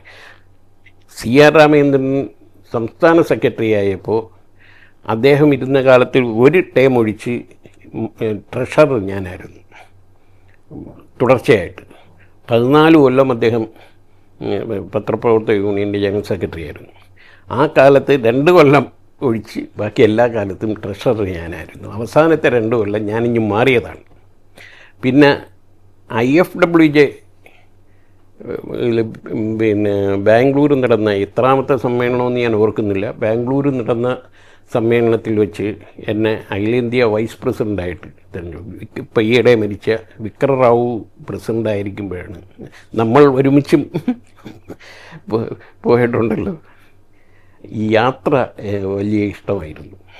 ഇപ്പോൾ എല്ലാ സമ്മേളനങ്ങൾക്കും IFWJയുടെ എല്ലാ സമ്മേളനങ്ങൾക്കും ഞാൻ പോകുമായിരുന്നു. അതൊരു പിന്നെ ഹരിദ്വാറായാലും ഋഷികേശായാലും പിന്നെ ആസാമായാലും ഒറീസയായാലും നമ്മളങ്ങ് പോവുകയാണ്. അങ്ങനെ ഒരു ഈ പത്രപ്രവർത്തക യൂണിയനിൽ പ്രവർത്തിച്ചതുകൊണ്ടാണ് ഇങ്ങനെയുള്ള യാത്രകൾ എനിക്ക് പങ്കെടുക്കാൻ പറ്റിയതും. അതാണ് ഇപ്പം പിന്നെ വീക്ഷണത്തിൽ നിന്ന് രാജിവെക്കാൻ ഫലപ്രദമായി വീക്ഷണത്തിൽ ഒന്നും ചെയ്യാൻ കഴിയുന്നില്ല എന്നൊരു തോന്നല്. അപ്പോൾ ഞാൻ നേരത്തെ അത് ഞാൻ പറഞ്ഞു തീർത്തോന്ന് അറിഞ്ഞില്ല. ശൂരനാട് രാജശേഖരനാണ് എന്നെ 2ാമത് കൊണ്ടുവന്നത്. ആകെ 2 പേരെടുത്ത് മാത്രമാണ് വീട്ടുകാർ ഞാൻ രാജിവെക്കുകയാണെന്ന് പറയുന്നത്. രാജിവെക്കുമായിരുന്നു. അതൊന്ന് ശൂരനാട് രാജശേഖരൻ്റെ അടുത്ത്. അപ്പോൾ രാജശേഖരൻ പറഞ്ഞത്, ഇനി പഴയ പോലെ ഞാൻ രംഗത്തെങ്ങും ഇല്ല, ഞാൻ മതിയാക്കുകയാണ്. അപ്പോൾ സുധീഷൻ രാജിവെക്കാൻ ഉദ്ദേശിക്കുന്നെങ്കിൽ ഞാൻ തടസ്സം പറയുന്നില്ല എന്ന് പറഞ്ഞു. അതേപോലെ ഞാൻ AK ആൻ്റണി അടുത്തും പോയി പറഞ്ഞു, ഞാൻ ഇങ്ങനെ വീക്ഷണത്തിൽ നിന്ന് രാജിവെക്കുകയാണെന്ന്. അപ്പോൾ പുള്ളി പറഞ്ഞു, ബുദ്ധിമുട്ടൊക്കെ ആണെന്നറിയാം, എന്നാലും കുറച്ച് നാളും കൂടെ തുടർന്നുകൂടെ എന്ന് ചോദിച്ചു. ഞാൻ പറഞ്ഞു അതിനി അങ്ങ് മതിയാക്കാണ്. ഇപ്പം നമുക്ക് പിള്ളേരൊക്കെ ഒരുവിധമൊക്കെ രക്ഷപ്പെട്ടു, ഇനിയിപ്പോൾ ഒത്തിരി ഒന്ന് റെസ്റ്റൊക്കെ എടുക്കുക. അത് വെറുതെ ഇരുന്നാൽ അത് പിന്നെ നമ്മുടെ ആരോഗ്യത്തെ ബാധിക്കും. അതുകൊണ്ട് കുറച്ച് നാളും കൂടെ പോകുന്ന നല്ലതെന്ന് പുള്ളി ഉപദേശിക്കുകയും ചെയ്തു. പക്ഷേ ഞാനത് സ്വീകരിക്കാതെ അങ്ങ് രാജിവെക്കുമായിരുന്നു. രാജിവെക്കുമ്പോൾ എൻ്റെ ഒരു ലക്ഷ്യം ശക്തമായി എഴുത്തിലേക്ക് മടങ്ങി വരണമെന്നായിരുന്നു. പക്ഷേ അത് കാര്യമായിട്ട് നടക്കുന്നില്ല. ചില എഴുത്തുകളൊക്കെ നടക്കുന്നുണ്ട് എന്നല്ലാതെ ഒരു രാവിലെ എഴുന്നേറ്റിരുന്ന് എഴുതുക അങ്ങനെയുള്ളൊരു സിസ്റ്റമൊന്നുമില്ല. ചിലപ്പോൾ അങ്ങ് എഴുതണമെന്ന് തോന്നുമ്പോൾ എഴുതും. അങ്ങനെ ഇപ്പോൾ ഏതായാലും ഒരു നോവൽ ചെറുതായിട്ടൊന്ന് എൻ്റെ ഒരു പണിപ്പുടയിലാണെന്ന് പറയാം. അതല്ലാതെ പിന്നെ മറ്റു കാര്യങ്ങളൊന്നും സീനിയർ ജേർണലിസ്റ്റ് ഫോറത്തിൽ നിന്ന് വളരെ നിർബന്ധിച്ച എല്ലാത്തിനും പിന്തിരിയണം, കംപ്ലീറ്റ് എഴുത്തിലേക്ക് വരണമെന്നുള്ളതാണ് ആഗ്രഹം. പക്ഷേ ഈ സീനിയർ ജേർണലിസ്റ്റ് ഫോറത്തിൻ്റെ പിന്നെ ജില്ലാ പ്രസിഡൻ്റായിട്ട് വരേണ്ടി വന്നത് സംസ്ഥാന സമ്മേളനം അടുത്ത തവണ ഇവിടെ വെച്ച് നടത്തണം. അപ്പോൾ അത് നടത്തണമെങ്കിൽ ഒരാൾ ഒരു ശക്തമായി ഇതൊക്കെ ഇടപെട്ട് നടത്താൻ കഴിയുന്ന ഒരാൾ വേണമെന്നൊക്കെ ഇവരെല്ലാവരും കൂടി പിന്നെ ആവശ്യപ്പെട്ടതിൻ്റെ പുറത്ത് നമ്മൾ അതൊരു മത്സരമൊന്നും ആയിരുന്നില്ല. നമ്മൾ അതല്ലാതെ അങ്ങനെ സീനിയർ ജേർണലിസ്റ്റ് ഫോറത്തിൻ്റെ ജില്ലാ പ്രസിഡൻറ്റ് ഇപ്പോൾ ആ പോസ്റ്റുണ്ട്. പിന്നെ ഇവിടെ ഒരു സംഘടനയുണ്ട്, കളേഴ്സ് എന്ന് പറഞ്ഞു. അത് തുടങ്ങിയത് 15 കൊല്ലത്തിന് മുമ്പാണ്. അന്ന് തൊട്ടേ അതിൻ്റെ പ്രസിഡൻ്റാണ്, ഇപ്പോഴും അതിൻ്റെ പ്രസിഡൻ്റാണ്. ഇവരൊക്കെ അതിനകത്ത് അംഗങ്ങളാണ്. അവർ പറയുമ്പോൾ ചിരിക്കും. അതിനൊരു കാരണമുണ്ട്. ഇതിൻ്റെ കഴിഞ്ഞ തവണ ഒരു പിന്നെ തിരഞ്ഞെടുപ്പ്, അപ്പോൾ ഒരു പാനൽ അവതരിപ്പിക്കാൻ പറഞ്ഞു. അപ്പോൾ പാനൽ അവതരിപ്പിച്ചത് ഞാനാണല്ലോ, പ്രസിഡൻറ്റ് ഞാനാണല്ലോ. എല്ലാ വർഷവും ഞാൻ അവതരിപ്പിച്ചപ്പോൾ പ്രസിഡൻറ്റ് അത് ഞാൻ തന്നെ. പിന്നെ സെക്രട്ടറി നേരെന്ന് പറഞ്ഞ എങ്ങനെ അവിടെ ഒരു വലിയ മത്സരവും ഇതൊന്നും ഉള്ളതല്ല. എന്നാലും അതൊരു ഭംഗിയായി നടന്നു പോകുന്നുണ്ട്. അതാണിപ്പോൾ ഒരു കലാപ്രവർത്തനം എന്ന് പറയാവുന്നത്. വേൾഡ് മലയാളി കൗൺസിൽ എന്ന് പറഞ്ഞൊരു സംഘടനയുണ്ട്, അറിയാമല്ലോ. ലോകം മൊത്തം വ്യാപിച്ചിട്ടുള്ള ഒരു സംഘടനയാണ്. അതിൽ നമ്മുടെ സുഹൃത്തുക്കൾ എല്ലാം അതിനകത്തുള്ളത് ഈ കളേഴ്സിലുള്ളവർ തന്നെ അതിനകത്തും ഒക്കെ ഉള്ളതുകൊണ്ട് അവരുടെ ഒരു ശക്തമായ സമ്മർദ്ദമോ നിർദ്ദേശമോ ഒക്കെ അനുസരിക്കാൻ ബാധ്യസ്ഥനായതുകൊണ്ട് അതിൻ്റെ ഒരു ട്രഷർ സ്ഥാനം വഹിക്കുന്നുണ്ട്. അതേ ഉള്ളൂ അതിൽ. ഇനിയും അങ്ങോട്ടുള്ള പിന്നെ കൂടുതൽ അങ്ങനെയുള്ള ഭാരവാഹിത്വങ്ങളൊന്നും ഏറ്റെടുക്കാതെ കഴിഞ്ഞുകൂടണമെന്നുള്ളതാണ് ആഗ്രഹം. എൻ്റെ അച്ഛൻ എം സദാനന്ദൻ മയ്യനാടാണ്. ഞാൻ നേരത്തെ പറഞ്ഞ കണക്ക് അദ്ദേഹം പിന്നെ ചെറിയ ബിസിനസ്സും ഇതൊക്കെ ഉണ്ട് ആയിട്ട് കഴിഞ്ഞുകൂടുകയായിരുന്നു. ചെറിയ ബിസിനസ് എന്ന് പറഞ്ഞാൽ പലചരക്ക് കച്ചവടം ഉണ്ടായിരുന്നു, ചിട്ടി ഉണ്ടായിരുന്നു, സോഡ ഫാക്ടറി ഉണ്ടായിരുന്നു. സോഡ എന്നാണ് അന്ന് സ്കൂളിലൊക്കെ എന്നെ അറിയപ്പെടുന്നത് തന്നെ. അത് അച്ഛൻ. അമ്മ രാധ. അമ്മയുടെ വീട് കൊട്ടിയവും അച്ഛൻ മയ്യനാട്ടുമായിരുന്നു. എൻ്റെ ഭാര്യ ബി സരളകുമാരി വർക്കല ഇലകമൺ സ്വദേശിയാണ്. ഒരു കാർഷിക കുടുംബത്തിൽ ഉള്ളതാണ്. അവർ 9 അംഗങ്ങളുണ്ട്. അധ്യാപികയായിരുന്നു. ക്രേവൻ LMS ഹൈസ്കൂളിൽ മലയാളം അധ്യാപികയാണ്. മക്കൾ കണ്ണൻ SN ട്രസ്റ്റിൻ്റെ എൻജിനീയറിംഗ് വിങ്ങിൽ ജോലി ചെയ്യുന്നു. മകൾ RS കാർത്തിക, അവൾ ഇലക്ട്രിസിറ്റി ബോർഡ് എൻജിനീയറിംഗ് വിങ്ങിൽ ജോലി ചെയ്യുന്നു. പിന്നെ ഒരു മകൻ ആദിശങ്കരൻ. ഒരു മകൾക്ക് ഒരു മകൾ നക്ഷത്ര. അവർ രണ്ടുപേരും, ഒരാളിപ്പം തിരുവനന്തപുരത്ത് സെൻറ്റ് തോമസ് സ്കൂളിൽ പഠിക്കുന്നു, മോൻ കിങ്സ് സ്കൂളിൽ പഠിക്കുന്നു. പിന്നെ നേരത്തെ കടപ്പാക്കടയിലായിരുന്നു, ജേർണലിസ്റ്റ് കോളനിയിലായിരുന്നു താമസം. ആ വീട് ഒന്ന് ഇരുത്തിയതിനെ തുടർന്ന് ആ വീട് പൊളിച്ചു. അവനെ തുടർന്ന് കൊട്ടിയത്തൊരു ചെറിയ വീടുമൊക്കെ വെച്ച് അവിടെ അങ്ങ് ഒതുങ്ങി കൂടിയിരിക്കുകയാണ്. രാധി എന്ന വീട്ടുപേര്.